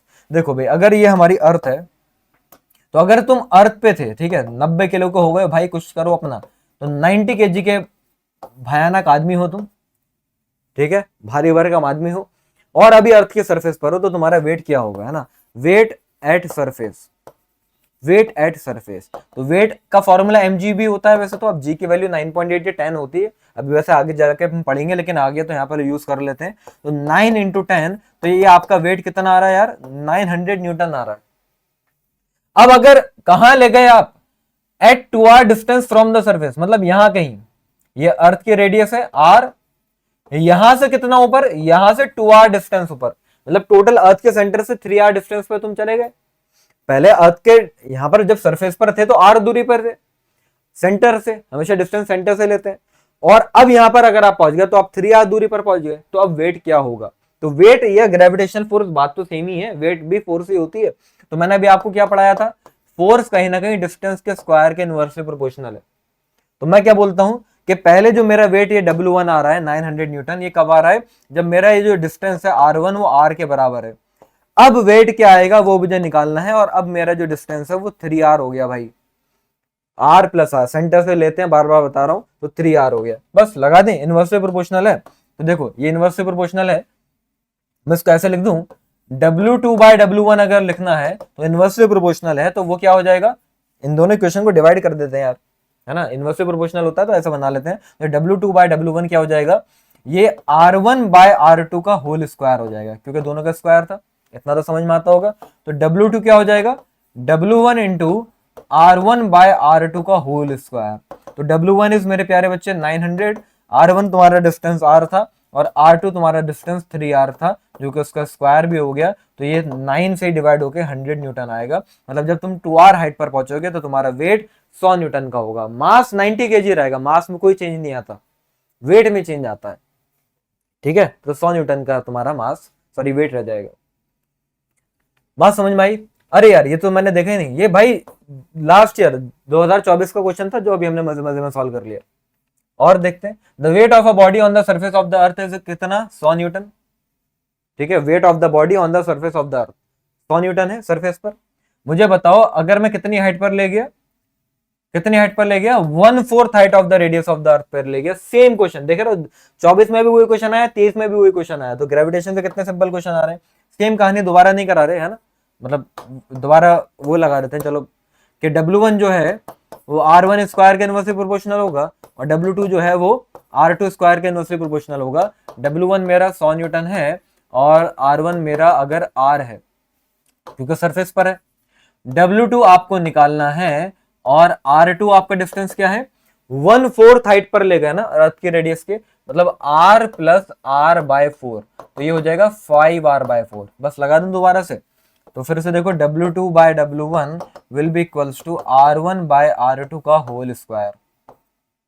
तो W2 इज इक्वल्स टू 100 हो जाएगा, W1 इधर जाके R1 इज R और R2 इज 5R बाय 4, तो 5R बाय 4, तो R से R चला गया। बस खत्म हो गया अभी। तो 100 इंटू ये 16/25, 25 4 जा 16 4 जा 64 होता है, तो भाई 64 न्यूटन तुम्हारा वेट तुम्हें महसूस होगा। सेम क्वेश्चन था, मैंने दोबारा करा दिया, वैसे होमवर्क में देने वाला था। अब देखो नेक्स्ट टॉपिक इसके अंदर क्या आ जाता है, हमारा ग्रेविटेशनल फील्ड आ जाता है। अब देखो जैसे फिर वही कहानी जो मैंने तुम्हें, वो एक ग्लास जब मैंने बीच में रखा तो उसकी वजह से क्या हुआ, आसपास का स्पेस टाइम कर्व थोड़ा सा बेंड हो गया। ये फिर मैं ये बोलूं कि कोई भी मास वाला अगर ऑब्जेक्ट होता है तो वो अपने आसपास एक ऐसा रीजन क्रिएट कर लेता है कि उस रीजन में अगर कोई दूसरा मास वाला ऑब्जेक्ट आ जाए तो वो अट्रैक्ट हो जाएगा। यही हो रहा था वहां पर। तो कहीं ना कहीं मैं ये भी कह सकता हूं कि कोई मास वाला ऑब्जेक्ट जो है वो अपने आसपास एक ऐसी फील्ड जनरेट कर लेता है जहां पर अगर कोई दूसरा ऑब्जेक्ट आ जाए तो उसका इंफ्लुएंस महसूस कर पाए। या फिर और आसान भाषा में बोलूं तो इसका ग्रेविटेशनल फील्ड का एक शब्द में अगर मैं डेफिनेशन बोलूं तो वो होता है ऑरा। समझे क्या होता है ऑरा? अरे ऑरा तो बहुत चल ही रहा है इन दिनों। ऑरा का मतलब क्या है कि कोई बंदा अगर कहीं यहाँ पे खड़ा हो जाता है तो आसपास उसका एक ऑरा होता है। जैसे कि कभी मतलब फिल्म शोज वगैरह के अंदर शाहरुख खान जाता है तो शाहरुख खान के आसपास लगता है ना एक ऑरा होता है ना। सल्लू भाई हमारे ऐसे ऐसे करके जो चल के जाते हैं तो एक ऑरा लगता है कि हाँ भाई बंदा है कि लग रहा है कि भाई कोई स्टार चल के आ रहा है। तो वही वाली कहानी है, ऑरा होता है। या फिर मैं ऐसा समझूं कि कोई आया या रूम के अंदर एंटर हुआ या हुई, तुमने देखा नहीं लेकिन तुम खुशबू से महसूस कर गए कि कौन आया है। क्या है वो भी उसकी एक अट्रैक्टिव एक ऑरा है। हर इंसान का ऑरा होता है। तो सेम हर मास का भी कोई ना कोई ऑरा होता है। तो ये हमारी अर्थ है। तो अर्थ के आसपास भी क्या है, ये पूरी की पूरी ये जो मैं आपको दिखा रहा हूं लाइंस के थ्रू, ये क्या है, एक इमेजिनरी लाइंस है जो कि ग्रेविटेशनल इन्फ्लुएंस को रिप्रेजेंट कर रही है। ठीक है, तो ये ही हमारी ग्रेविटेशनल फील्ड होती है। मतलब इस रीजन में अगर कोई भी ऑब्जेक्ट आ गया तो अर्थ उसके ऊपर कोई ना कोई ग्रेविटेशनल फोर्स लगाएगी। तो उसी को हम क्या बोलते हैं, ग्रेविटेशनल फील्ड बोलते हैं। डेफिनेशन देख लो, ग्रेविटेशनल फील्ड क्या है, मैंने बोला ना एक ऐसा रीजन जहां पर ऑब्जेक्ट अगर आ जाए तो मास एक्सपीरियंस वाला कोई ऑब्जेक्ट उसके ऊपर क्या लगाएगा, कोई ना कोई ग्रेविटेशनल अट्रैक्शन लगाएगा। ठीक है, इतनी सी बात है। Object with masses creates gravitational field around them, simple सी बात है। उनको हम ग्रेविटेशनल फील्ड लाइंस के थ्रू रिप्रेजेंट करते हैं। अब ये तो मैंने आपको बता दिया। अब ये टर्म क्या आ रही है, अब हमारी ग्रेविटेशनल पोटेंशियल एनर्जी। अब देखो जाहिर सी बात है जब सन अर्थ को अपनी तरफ खींच रहा है और जिसकी वजह से अर्थ घूम रही है तो दोनों के बीच में कोई ना कोई एनर्जी तो है। लेकिन अब हो क्या रहा है कि इनके बीच का जो गैप है ना तो बढ़ रहा है ना तो कम हो रहा है। अब आप बोलोगे नहीं सर कम तो हो रहा था आपकी बॉल्स में। अरे तो वो कम जो हो रहा था वो तो बहुत माइनर चेंज होगा ना इसमें, तो लगभग मैं ना के बराबर ही मानूंगा। तो इनके बीच में कोई ना कोई एनर्जी है जो इसको रोके हुई है अर्थ को सन के पास। देखो पहली बार में हमारी बॉल गिर गई थी क्योंकि वहां पर उस ग्लास की वजह से उतनी पोटेंशियल एनर्जी बॉल को नहीं मिल पाई थी कि वो उसको रोक पाए। समझ रहे हो? तो वही वाली कहानी है। तो यहाँ पर इतनी पोटेंशियल एनर्जी मिल पा रही है। पोटेंशियल एनर्जी का मतलब क्या होता है, पढ़ाया था ना मैंने। Potential energy the energy by the virtue of its, कोई बॉडी हमारी स्टेट ऑफ रेस्ट में है तो आप बोलोगे ये तो घूम रही है। अरे भाई घूम रही है लेकिन डिस्टेंस के कंपैरिजन तो रेस्ट में मैं मान सकता हूँ अभी। तो कहीं ना कहीं कोई ना कोई इसके अंदर पोटेंशियल एनर्जी है। बाकी वैसे आगे जाके केप्लर्स लॉ पढ़ोगे तुम डिटेल में, जब मैं पढ़ाऊंगा पूरा चैप्टर, तो वहां पे पता चलेगा कि ये गैप भी थोड़ा बहुत कम होता जाता है। फिलहाल तो हमारे ग्रेविटेशनल पोटेंशियल एनर्जी होती क्या है, बस फॉर्मूला समझ लो। माइनस का G m1 m2 बाय दोनों ऑब्जेक्ट के बीच की डिस्टेंस, बस सेम ही है। ग्रेविटेशनल फोर्स का formula Gm1 m2 by are square, बस वहां से स्क्वायर हटा दिया और आगे माइनस का साइन लगा दिया। माइनस का साइन ये रिप्रेजेंट करता है कि ये जो एनर्जी है वो अट्रैक्टिव नेचर की है। ठीक है, ठीक है। इसका रियल एग्जांपल यार ग्रेविटेशनल पोटेंशियल एनर्जी का आसपास ही तुम्हारे हर तरफ है। रोलर कोस्टर देखो पहले इतनी हाइट पर गया, अब इसको अगर छोड़ दिया जाएगा तो वो खुद ही नीचे गिरेगा। अब ये पेन है, अब ये पेन जो है इसके पास कोई एनर्जी है ना, तभी जब मैं छोड़ूंगा तो ये नीचे जाएगा। बिना एनर्जी के तो खुद ब खुद कोई चीज चलती नहीं है। तो अर्थ की ग्रेविटेशनल पोटेंशियल एनर्जी तो इस पेन पे लग रही है जो ये नीचे गिर रहा है। सीधी सी बात है। समझ रहे हो? समझ रहे हो नहीं समझ रहे हो? वही कहानी है। जैसे कि अब ये बॉक्स है, अब बॉक्स टेबल पे रखा है तो इतनी एच हाइट पर है तो इसके अंदर ग्रेविटेशनल पोटेंशियल एनर्जी, अरे याद करो यार, तुम भूल गए क्या? मैंने फॉर्मूला भी पढ़ाया था mgh, ये वही तो है। नीचे रख दोगे तो यहां पर आ जाएगा, लेकिन इसका मतलब ग्राउंड पर है तो ये नहीं कि ये अभी इसकी एनर्जी जीरो हो गई। अगर ग्राउंड ये मान लो फर्स्ट फ्लोर है, अब यहां पर अगर मैं जमीन में होल कर दूं तो ये फर्स्ट फ्लोर से ग्राउंड फ्लोर पे भी गिरेगा और गिरता रहेगा। कब तक? जब तक अर्थ के सेंटर पर नहीं पहुंच जाता। समझे? तो समझे नहीं समझे? और देखो अब यहाँ पर ये क्या क्वेश्चन आ गया, अब ग्रेविटेशन पोटेंशियल का क्वेश्चन आ गया। मैंने ग्रेविटेशन पोटेंशियल एनर्जी बताई है, लाओ ग्रेविटेशन पोटेंशियल का एक फॉर्मूला बता दूं, क्योंकि जेई में इसमें आया हुआ क्वेश्चन है, लाओ थोड़ा सा कराई देता हूँ तुम लोगों को। देखो ग्रेविटेशन पोटेंशियल ऑफ अर्थ का फॉर्मूला क्या होता है। तो अगर ये हमारी अर्थ है मेरे प्यारे बच्चों, और ये अर्थ की रेडियस अगर आर है, तो हम अभी क्या पढ़ रहे हैं, ग्रेविटेशन पोटेंशियल, ठीक है, ग्रेविटेशन पोटेंशियल जिसको आप v से भी रिप्रेजेंट करते हो, तो उसका फॉर्मूला होता है माइनस का gm/2r³ 3r² minus small r square. हाँ थोड़ा सा भयानक सा है, डरावना सा है, लेकिन मत घबराओ, सिर्फ क्वेश्चन करने के लिए बता रहा हूं। क्या, r तो अर्थ की रेडियस है, अगर आपको सरफेस पर निकालना है, ठीक है, अगर अर्थ की सरफेस पर ग्रेविटेशन पोटेंशियल निकालना है, स्मॉल r का मतलब ये होता है कि अभी आप कौन से डिस्टेंस पर हो। तो अभी मैं मान लो सरफेस पर हूं, तो मेरा स्मॉल r कैपिटल R के बराबर हो जाएगा। तो स्मॉल r की जगह पर अगर आपने कैपिटल R रख दिया, तो ये पता है कितना आएगा, ये आएगा माइनस का 3gm/2r। सॉल्व करके कर लेना। लेकिन अगर मैं अर्थ के सेंटर पर निकालता हूं, सेंटर का मतलब क्या हो गया, जब स्मॉल r की वैल्यू 0 हो जाएगी, अर्थ के सेंटर पर अगर मैं निकालना चाह रहा हूं, तो जब स्मॉल r की जगह पर आप 0 रखोगे ना, तो मैंने कुछ गड़बड़ करी है यार, यहां पर अगर मैं, हाँ यहां पर मैंने गड़बड़ कर दी, यहां पर जब स्मॉल r की जगह पर आप कैपिटल R रखोगे, तो 3r² minus small r capital R² 2r² हो जाएगा, 2 से 2 कट भी जाएगा, ये माइनस का gm/r आएगा, ठीक है। और हाँ मैंने उल्टा लिख दिया, यहाँ पर सेंटर पे जब आप r की जगह पे 0 रखोगे, तो वो माइनस का 3gm/2r हो जाएगा। तो यहां से आपने क्या बात ऑब्जर्व करी, यहां से आपने ये बात भी ऑब्जर्व करी कि सेंटर पर जो देखो पोटेंशियल आ रहा है वो सरफेस का 3/2 टाइम्स आ रहा है। सेंटर पर जो पोटेंशियल आ रहा है वो सरफेस का क्या आ रहा है, 3/2 टाइम्स आ रहा है।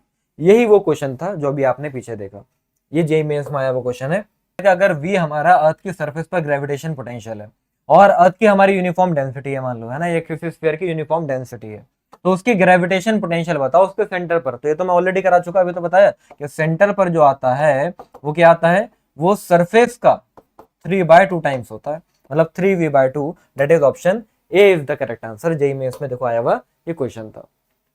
चले आगे, बिल्कुल सही।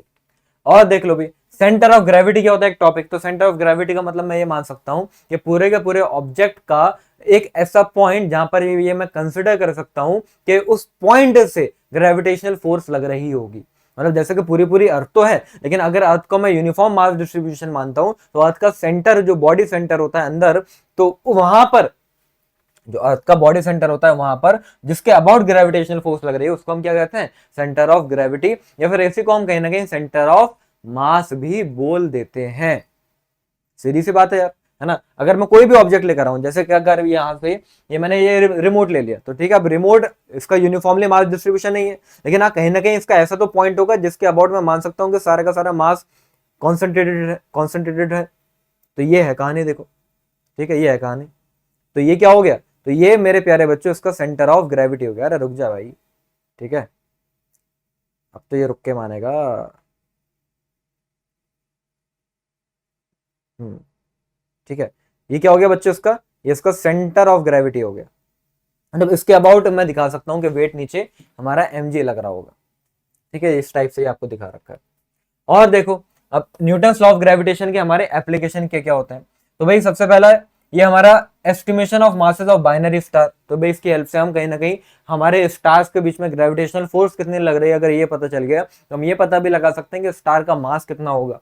और बाइनरी स्टार सिस्टम क्या होता है, जैसे कि मैंने अभी दो बॉल्स घुमाई थी ना, तो बीच में वो जो दोनों बॉल्स थी वो ग्लास के अबाउट घूम रही थी, लेकिन अगर मैं ग्लास हटा के फिर दोनों बॉल्स को घुमाता, तो वो दोनों बॉल्स एक दूसरे के अबाउट घूम रही होती। अब मान लो कि यहाँ पर मैं दो ऑब्जेक्ट लेकर आ गया, कई बार ऐसे भी तो देखो होता है कि यहाँ पर मान लो ये एक ऑब्जेक्ट है ना, और ये कोई दूसरा ऑब्जेक्ट है, ये कोई दूसरा ऑब्जेक्ट है। अब दोनों का मास अलग अलग है, अब दोनों का मास अलग अलग है, तो लेकिन अब इतना भी नहीं है कि भाई इसका मास अगर m1 है और इसका मास m2 है, तो ऐसा भी नहीं कि m2 बहुत ज्यादा है कि सिर्फ m2 अपनी जगह पे रहेगा और m1 घूमेगा। दोनों का मास है और थोड़ा बहुत मास में डिफरेंस है, तो फिर इन दोनों के बीच का कहीं सेंटर ऑफ मास आएगा, और जाहिर सी बात है बड़े वाले की तरफ आएगा, तो कहीं यहाँ बीच में आ गया। तो अभी ये दोनों सेंटर के अबाउट ऐसे ऐसे रोटेशन करेंगे, ठीक है, ये दोनों इस सेंटर के अबाउट ऐसे ऐसे क्या करेंगे, ऐसे रोटेशन करेंगे। ठीक है, मतलब ये अगर बीच में सेंटर है और ये दो बॉडीज हैं, जैसे कि मैं यहाँ पर ये दिखा रहा था कि ये दो बॉडीज हैं, ठीक है, और यहाँ पर मान लीजिए ये जो मेरा फेस है बीच में सेंटर मानो, तो ये इसके अबाउट सर्कुलर मोशन करेंगे, तो ये ऐसे ऐसे घूमेंगे, ऐसे ऐसे करके, मतलब दोनों ही घूम रहे हैं किसी एक पर्टिकुलर सेंटर के अबाउट। तो ये बाइनरी स्टार सिस्टम कहलाता है, जो कि बहुत अच्छे लेवल की बात है, जेई में इसमें भी मुश्किल से आती है, ठीक है, कभी कभी आती है, फिलहाल वही बात यहाँ पर लिखी हुई है। और क्या बोला जा रहा है, ठीक है, और कई बार क्या होता है, इरेगुलर मोशन भी होता है स्टार का, क्योंकि उसके ऊपर किसी दूसरे प्लैनेट या स्टार का ग्रेविटेशनल इन्फ्लुएंस आ जाता है। और ठीक है, इस इरेगुलरिटी है ना, the regularity of star is called vowel भी कहते हैं, है ना, ये जो अगर रेगुलरली मोशन कर रहे हैं तो इसको हम क्या बोलते हैं, वॉबलिंग भी बोलते हैं। अब आता है हमारा सबसे इंपॉर्टेंट, जहां से बड़े इंपॉर्टेंट बातें तुम्हें सीखने को मिलेंगी, जिसमें सबसे पहला आता है हमारा कैपलर्स लॉ। ग्रेविटेशन का मतलब ये जड़ है हमारी। तो कैपलर्स लॉ हमें क्या बताता है, जैसे कि हमारा सन है और ये हमारा कोई भी प्लैनेट है जो कि इसके अबाउट घूम रहा है, तो हमें अब तक ये लगता था कि सर्कुलर मोशन में घूम रहा है, लेकिन वो सर्कुलर मोशन में नहीं घूमता, वो ऐसे ऐसे हमारा एलिप्टिकल पाथ में मेरे प्यारे बच्चों घूमता है। समझ रहे हो? तो एलिप्टिकल पाथ में अगर घूमता है तो एलिप्स क्या होता है, अब एलिप्स देखो जरा, एक फिगर होती है ये, ठीक है, इस टाइप के शेप को हम एलिप्स बोलते हैं। और एलिप्स के अंदर दो सेंटर होता है, सर्किल में एक सेंटर होता है, एलिप्स के अंदर मतलब दो फोकाए होते हैं। सेंटर तो ये हो गया मान लो चलो एलिप्स का, ये दो फोकाए होते हैं, मतलब मैं एलिप्स का ऐसे भी कह सकता हूँ कि ये दो सर्किल को आपस में मैंने जोड़ दिया। अब इस सर्किल का सेंटर ये होगा, सर्किल का सेंटर ये होगा, दोनों को आपस में जोड़ दिया, तो मेन सेंटर ये हो गया, लेकिन ये दोनों क्या हो गए, फोकाए हो गए।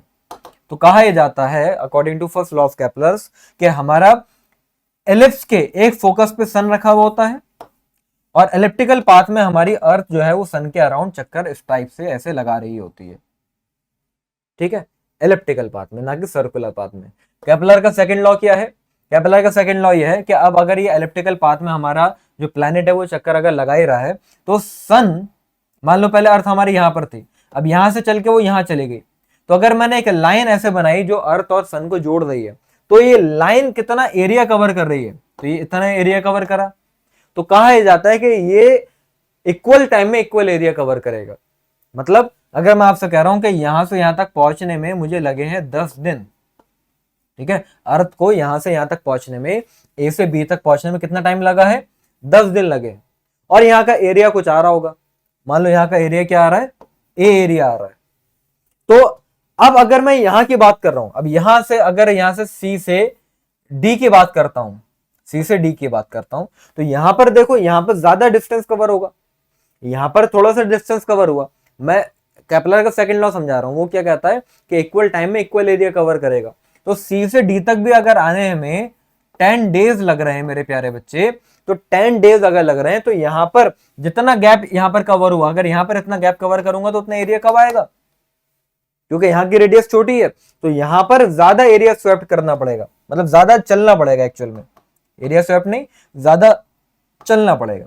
मतलब ये यहां से यहां तक का इतना पोर्शन का एरिया, ये A1 और ये A2, तो ये A1 और A2 ये बराबर हो जाएंगे। ठीक है, ये जो हमारा A1 और A2 है, ये A1 और A2 बराबर हो जाएगा। अगर टाइम बराबर है तो एरिया भी बराबर हो जाएगा। तो यहां पर बस आपको ये चीज सीखनी है कि ये गैप जो है, ये गैप, ये इससे आपको घबराना नहीं है, इससे आपको कंफ्यूज नहीं होना। मतलब ये ध्यान रखना, जब अर्थ सन से दूर होती है, अर्थ जब सन से दूर होती है तो रेडियस ज्यादा होती है उसकी, तो वो चलती है आराम आराम से। और जब अर्थ सन के पास होती है तो रेडियस कम होती है, तो उसको कम टाइम में ज्यादा एरिया कवर करना पड़ेगा ना, मतलब ज्यादा चलना पड़ेगा, ताकि जितना एरिया इधर कवर हो उतना एरिया इधर कवर हो।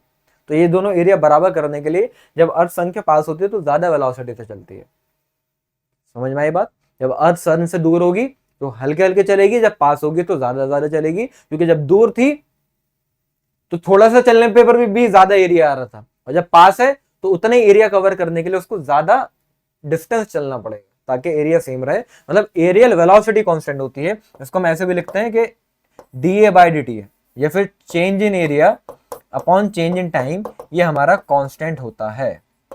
ये केपलर का सेकंड लॉ है, काफी काम की बात है।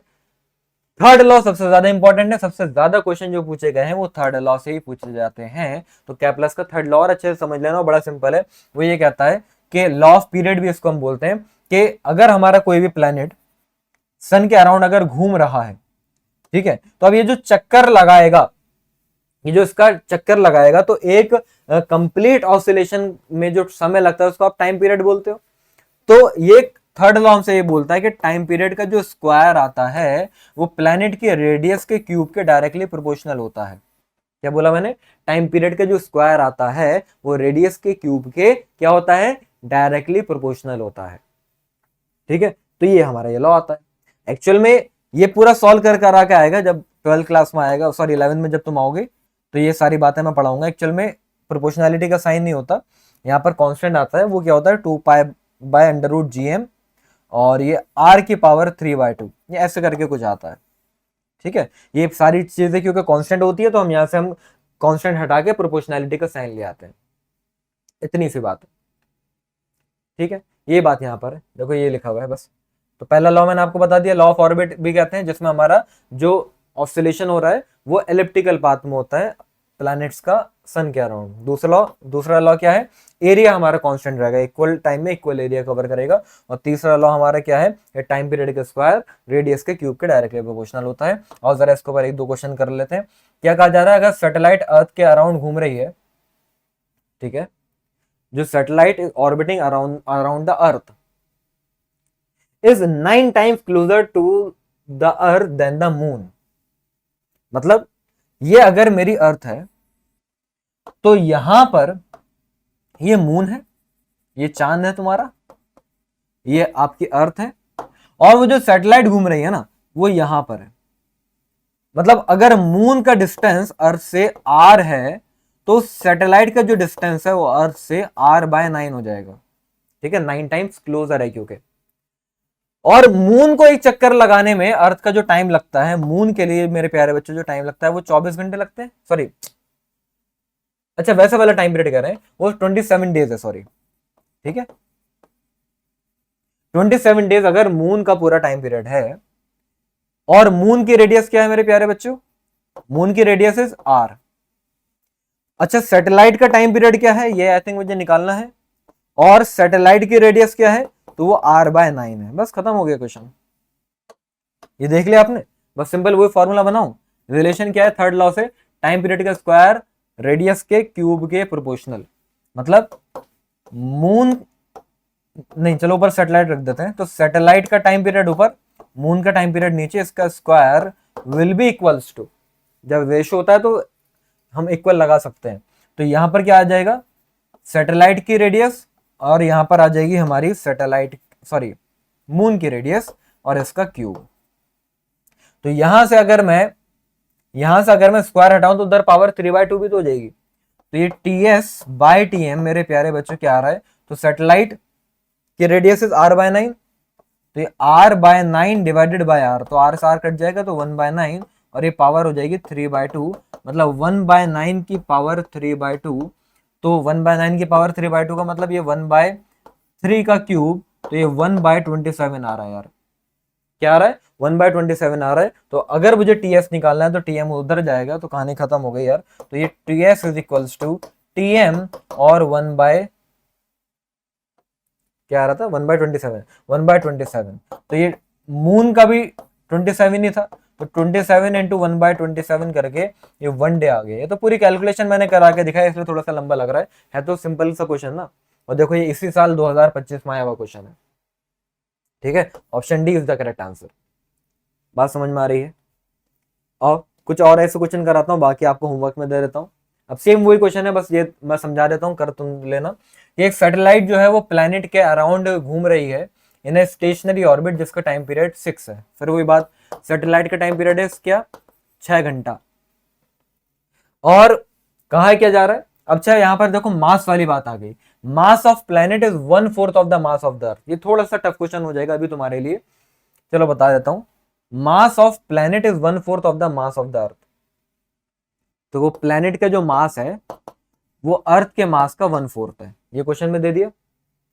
The radius of the planet is, बताओ, है ना, radius orbit of the planet. मतलब हो ये रहा है कि अगर ये अर्थ है तो अर्थ के अबाउट जो सैटेलाइट घूमती है ना, जो जियो स्टेशनरी सैटेलाइट होती है, यहाँ पर दे भी रखा है, तो जियो स्टेशनरी सैटेलाइट की रेडियस भी दे दी है उसके ऑर्बिट की। और जियो स्टेशनरी सैटेलाइट की बात ये होती है कि उसका टाइम पीरियड 24 घंटे होता है। तो अर्थ वाले केस में टाइम पीरियड क्या आ रहा है, 24 घंटे आ रहा है। और रेडियस मुझे क्वेश्चन में दे रखी है कितनी, 4.2 इंटू 10⁴ किलोमीटर। ठीक है, ये तुम करोगे कैलकुलेशन, बस समझा रहा हूं। और अब इधर प्लैनेट वाले केस में, तो प्लैनेट वाले केस में मुझे टाइम भी मालूम है, मास भी मालूम है, तो मुझे इसकी रेडियस मुझे निकालनी है।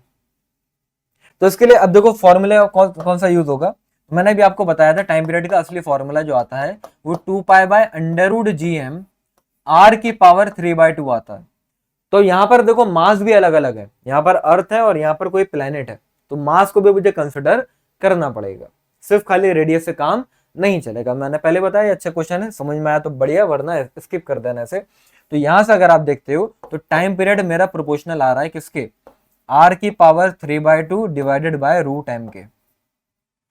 तो बस यहां से रिलेशन बना लोगे। तो अगर मैं इसको ऐसे लिखूं TS/TE, तो TS तो रेडियस S के ऊपर आएगी और E की नीचे आएगी, और दोनों की पावर 3/2 ऐसे लिख सकते हैं आप। और मास के इनवर्सली प्रोपोर्शनल है, तो अंडर रूट में मास किसका ऊपर आएगा, अर्थ का मास ऊपर आएगा और प्लेनेट का मास नीचे आएगा। बस खत्म हो गया, खत्म हो गया। तो यहां पर MP की जगह पर me/4 रख दोगे, अब तो सॉल्व कर लेना। ठीक है, अब तो सॉल्व कर लोगे।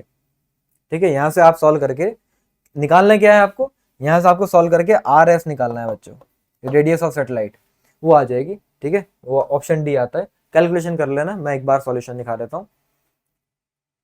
सेम वही कहानी जो मैंने आपको बताई। चले आगे और एक आध क्वेश्चन देखें। अब प्लैनेट को भी 200 दिन लग रहे हैं एक कंप्लीट ऑस्सिलेशन करने में अराउंड द सन। अब अगर डिस्टेंस मैंने क्या करा, डिस्टेंस जो है वो 1/4 कर दिया, तो अब कितना टाइम लगेगा, फिर वही क्वेश्चन है यार। इनिशियली देखो टाइम क्या है मेरा, 200 दिन लग रहे हैं, 200 डेज, और डिस्टेंस मैंने मान लिया r है। अब फाइनली मेरा जो टाइम है वो क्या लगेगा, वो मुझे बताना है। अगर डिस्टेंस मैंने रिड्यूस करके 1/4 कर दिया, फिर वही कहानी, T2/T1 का square will be equals to R2/R1 की पावर 3, वही कहानी है। तो यहां से T2, पहले तो इधर R2/R1 की पावर 3/2 कर दूं, और ये T1 इधर चला जाएगा, समझे। अब करता रहना तुम, ये भी करा के मांगोगे। देखो T1 क्या है भाई, T1 200 है, और R2/R1 क्या हो जाएगा भाई, ये 1/4। अब 1/4 की पावर 3/2, तो पहले पावर 1/2 को अगर मैं कंसिडर करूं तो ये 1/2 हो जाएगा, और उसका क्यूब, अब 1/2 का क्यूब 8 होता है, तो 200/8, 200/8, तो ये मेरे हिसाब से 25 आएगा। That is option D is the correct answer. सही किया ना, हाँ देख लेना फिलहाल। और कुछ देख लें। Suppose there exist a planet that went around sun twice as fast as that of earth. मतलब क्या कहा जा रहा है कि कोई प्लैनेट है जो सन के अराउंड जो चक्कर लगा रहा है वो अर्थ के 2 गुना ज्यादा तेज लगा रहा है। तो what would be orbital size as compare to the earth. Same कहानी यार, फिर वही कहानी है कि अगर अर्थ के डबल चक्कर लगा रहा है, मतलब उसका टाइम पीरियड अर्थ के कंपैरिजन में डबल हो गया। मतलब नहीं समझे तुम। अगर जैसे कि मैंने बोला कि ये हमारा सन है, ठीक है, हमारा सन मतलब हमारा सन नहीं, हमारा सन नहीं, ये क्या है, ये सूरज है। ठीक है, तो अब ऐसे एलिप्टिकल पाथ में हमारा ये कुछ चक्कर लगाया जा रहा होगा, कोई प्लैनेट लगा रहा होगा इसके अबाउट ऐसे। तो कहा जा रहा है कि अगर कोई प्लैनेट सन से ट्वाइस फास्ट चक्कर लगा रहा है, मतलब सन के अराउंड जो चक्कर लगा रहा है वो अर्थ से ट्वाइस लगा रहा है, मतलब उसका जो टाइम पीरियड हो गया ना प्लैनेट का, वो आधा हो जाएगा अर्थ के कंपैरिजन में। ये चीज तुम्हें कॉमन सेंस से निकालने आनी चाहिए। अरे अर्थ जो भी चक्कर लगा रही है तो उससे आधे टाइम में वो वाला चक्कर पूरा कर लेता है दूसरा वाला प्लैनेट, मतलब वो फास्ट तभी तो माना जाएगा। तो रेडियस का कंपैरिजन करना है, तो फिर वही कहानी, प्लैनेट का टाइम पीरियड और अर्थ का time period will be equals to planet की रेडियस और अर्थ की रेडियस की पावर 3/2, ऐसे बोल सकता हूं। अरे चलो छोड़ो, ऐसे बोल सकता हूं, नहीं ये तो है ही। मुझे अभी रेडियस की बात करनी है, वो भी प्लेनेट की। तो इधर मैं 3 भेज दूंगा, तो ये टीपी बाई टी इस बार क्या हो जाएगा, वो 2/3 हो जाएगा, और ये आरपी बाय आर ई हो जाएगा। तो प्लेनेट की जो आ रहा था टाइम पीरियड वो आधा आ रहा था अर्थ के, तो ये 1/2 की पावर 2/3 हो जाएगा। तो खत्म कहानी। तो प्लेनेट की जो रेडियस आएगी वो अर्थ की कितने टाइम्स होगी, अर्थ की होगी 1/2 की पावर 3, 1/2 की पावर 2/3 टाइम्स, 1/2 की पावर 2/3 टाइम्स। अब ये तुम करता रहना यार, थोड़ा सा हो जाएगा कॉम्प्लेक्स। पहले स्क्वायर कर दोगे तो 1/4 ये कर करा के लगभग 0.6 समथिंग आएगा। तो कम ही होगी, जाहिर सी बात है, वो पास ही होगा सन के, तभी तो फास्ट घूम पा रहा है। तो 0.6 टाइम समथिंग आता है। तुम्हारी एनसीईआरटी का क्वेश्चन है। हाँ यार बिल्कुल सही आ गया, 0.63 आ रहा है। बस इतनी सी तो बात है। और कुछ कराऊं? ये होमवर्क में दे दूं ये वाले क्वेश्चन। अब देखो क्या कहा जा रहा है। सैटर्न का जो एक ईयर है ना, Saturn year is 29.5 times the earth year. फिर वही कहानी, ये सैटर्न का जो टाइम पीरियड है वो अर्थ के टाइम पीरियड के 29.5 टाइम्स है। तो रेडियस का कंपैरिजन करा रहे होंगे सैटर्न की। ठीक है, how far is Saturn from the sun if earth is इतना दूर। फिर वही बात है, अर्थ की रेडियस दे दी, ये तुम लोग कर लेना। आर ई गिवन है, आर सैटर्न आपको निकालना है। टी को टी अगर मानोगे तो टी सटन क्या हो जाएगा, 29.5 टी हो जाएगा। अब तो सॉल्व कर लोगे, 10वीं क्वेश्चन करा दिया मैंने, ये आप कर लेना। सॉल्यूशन में दिखा देता हूं एक बार। ठीक है, ये वाली वही कहानी लगेगी जो रिलेशन इतनी देर से हम लगा रहे हैं, सॉल्व कर कर आके आंसर आ जाएगा। अब नेक्स्ट टॉपिक बच्चों हमारा क्या आता है इसके अंदर, वो आता है हमारा मास और वेट। अब मास और वेट में कंपैरिजन करना बहुत क्लियरली तुमको आना चाहिए, वरना बेसिक से बेसिक क्वेश्चन में तुम गलती कर जाओगे। याद रखना मास का मतलब क्या है। मास कहीं ना कहीं हमें बताता है क्वांटिटी ऑफ मैटर के बारे में, कि किसी भी चीज के अंदर कितना मैटर भरा हुआ है। और वेट का मतलब ये होता है कि अर्थ उस ऑब्जेक्ट को कितने ग्रेविटेशनल फोर्स से अपनी तरफ बुला रही है। मतलब वेट को अगर आपसे बोला जाए तो आपके दिमाग में सबसे पहले दिमाग में आनी चाहिए बात क्या, कि वेट कुछ नहीं फोर्स है। वेट क्या है, वेट फोर्स है। ठीक है, और मास जो है बॉडी का, कहीं पर भी लेके जाओ मास तो मास ही रहेगा। और मून पर ले जाओ, स्पेस में ले जाओ, मास चेंज कौन सा हो जाएगा, वेट चेंज हो जाता है। ठीक है, और वेट का ही फॉर्मूला होता है हमारा, अरे यार फोर्स का फॉर्मूला एम ए होता है, फोर्स का फॉर्मूला एम ए होता है, और वेट का फॉर्मूला एम जी है। M acceleration, acceleration due to gravity. बात सेम ही तो है। इन दोनों के बीच में डिफरेंस क्या है देखो, तो mass can be defined as quantity of matter, अभी मैंने बताया। मास क्या होता है भाई, मास क्या होता है हमारा, क्वांटिटी ऑफ मैटर होता है। हाँ सही है। और weight can be defined as the, weight can be defined as the force of gravity acting on the body, ये भी मैंने आपको बता दिया। अच्छा, it is the quantity that measures the inertia of the body. तो मास हमें कहीं ना कहीं इनर्शिया के बारे में बताता है। इनर्शिया वही inertia of rest, inertia of motion. कोई बॉडी अगर रुकी हुई है तो उसको अगर मुझे चलाना है तो जितना ज्यादा मास होगा उतनी ज्यादा फोर्स लगानी पड़ेगी उसको चलाने के लिए। मतलब वो अपने स्टेट में उतना ही ज्यादा रहना चाहेगा। ट्रक और साइकिल में किसको चलाना आसान है, साइकिल को या ट्रक को? जाहिर सी बात है साइकिल को। क्यों? क्योंकि उसका मास कम है तो उसका इनर्शिया कम है। इनर्शिया का मतलब क्या, जो बॉडी जैसी है वो वैसी रहना चाहती है। तो साइकिल जो जैसी है वो वैसे ही रहना चाहने वाली कहानी उसकी थोड़ी कम होगी as compare to the truck. वो है कहानी। ये क्या बताता है भाई, it is the quantity that measures the gravity. ये कहीं ना कहीं ग्रेविटी के बारे में हमें बताता है। मास हर जगह कांस्टेंट होता है, मैंने अभी बता दिया। वेट हमारा चेंज होता जाएगा। ये स्केलर क्वांटिटी है, डायरेक्शन नहीं होती मास में। वेट फोर्स है और फोर्स वेक्टर क्वांटिटी होती है। इसकी एसआई यूनिट किलोग्राम होती है और इसकी एसआई यूनिट न्यूटन होती है।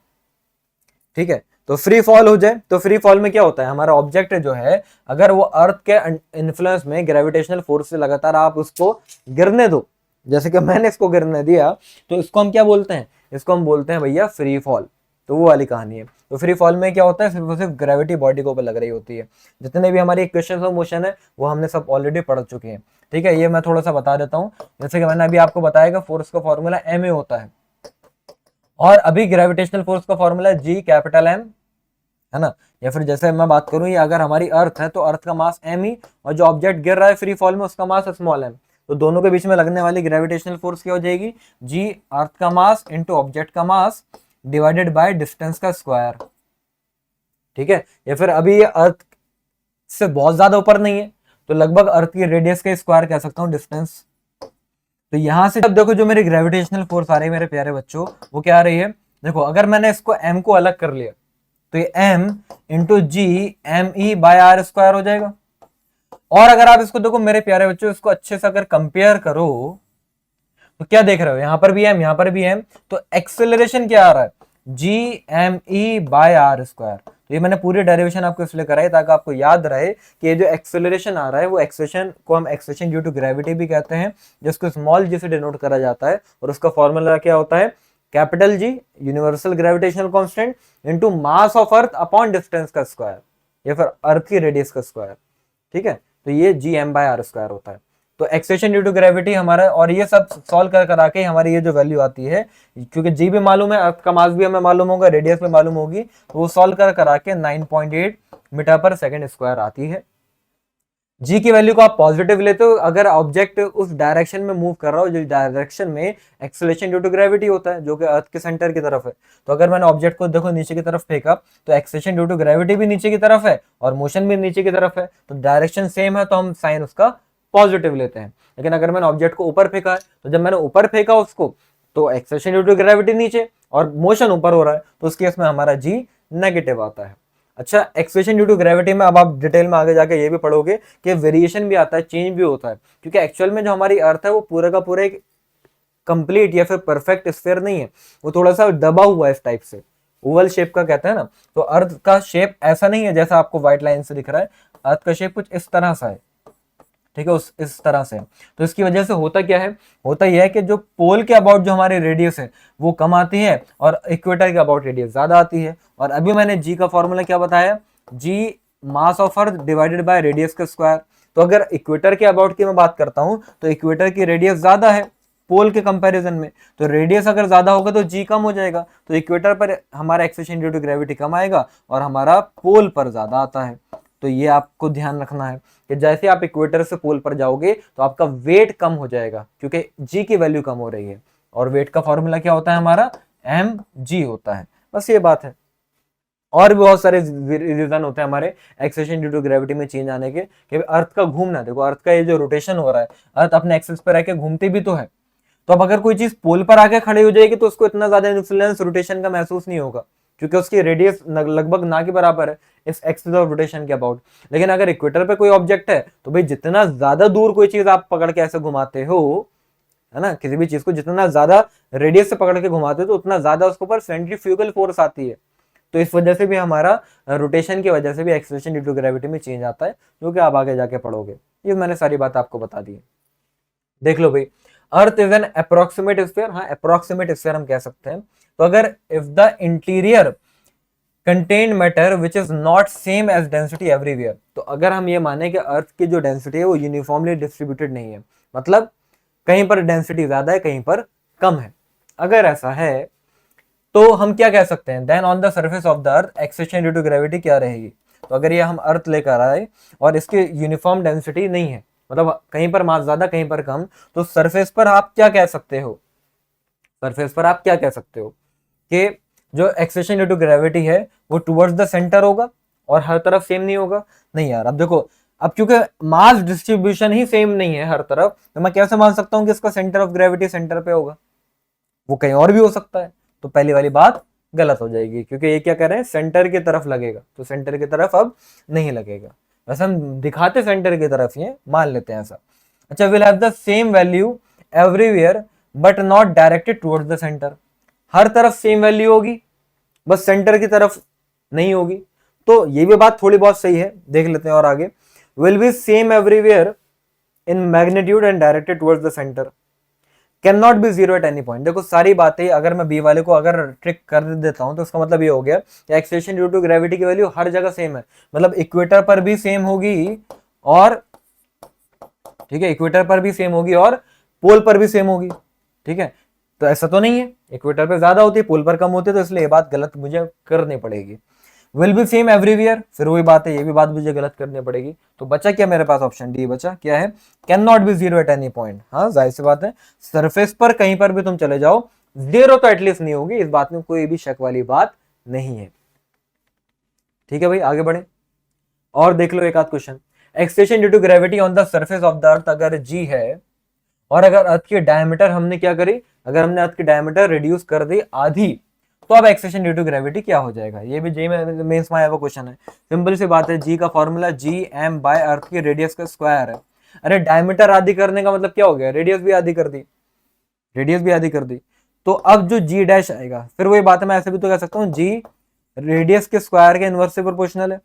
तो जी डैश बाय इनिशियल वाला जी विल बी इक्वल्स टू क्या हो जाएगा, रेडियस का स्क्वायर के इनवर्सली प्रोपोर्शनल है। तो फाइनली जो हमारी रेडियस आ रही है वो आर ऊपर रखूंगा क्योंकि ये इनिशियल रेडियस आर थी, और फाइनल रेडियस नीचे आएगी, इनवर्सली प्रोपोर्शनल है, जो कि आर बाय 2 का स्क्वायर है। इस टाइप से हो जाएगा ना। तो ये जी डैश जो है वो 4 टाइम्स ऑफ जी आएगा।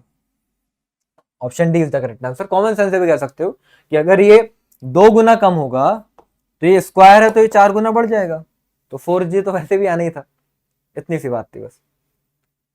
ठीक है, ये क्वेश्चन थोड़ा सा रिस्की है बच्चों। ये क्वेश्चन मैंने तुम लोगों को होमवर्क में दिया है, ये मैंने डाल दिया था ताकि कोई अगर अच्छा बच्चा हो तो ये करके दिखाएगा, और मुझे कमेंट बॉक्स में आंसर जरूर करना इस क्वेश्चन का आंसर। इसके बारे में मैं बस एक्सप्लेनेशन दे देता हूँ, सॉल्व सारी चीजें तुम करोगे। यहाँ पर क्या है भाई, एस्ट्रोनॉट जो है एक बॉल को जिसका मास m है अर्थ से स्पेस पे लेके जा रहा है।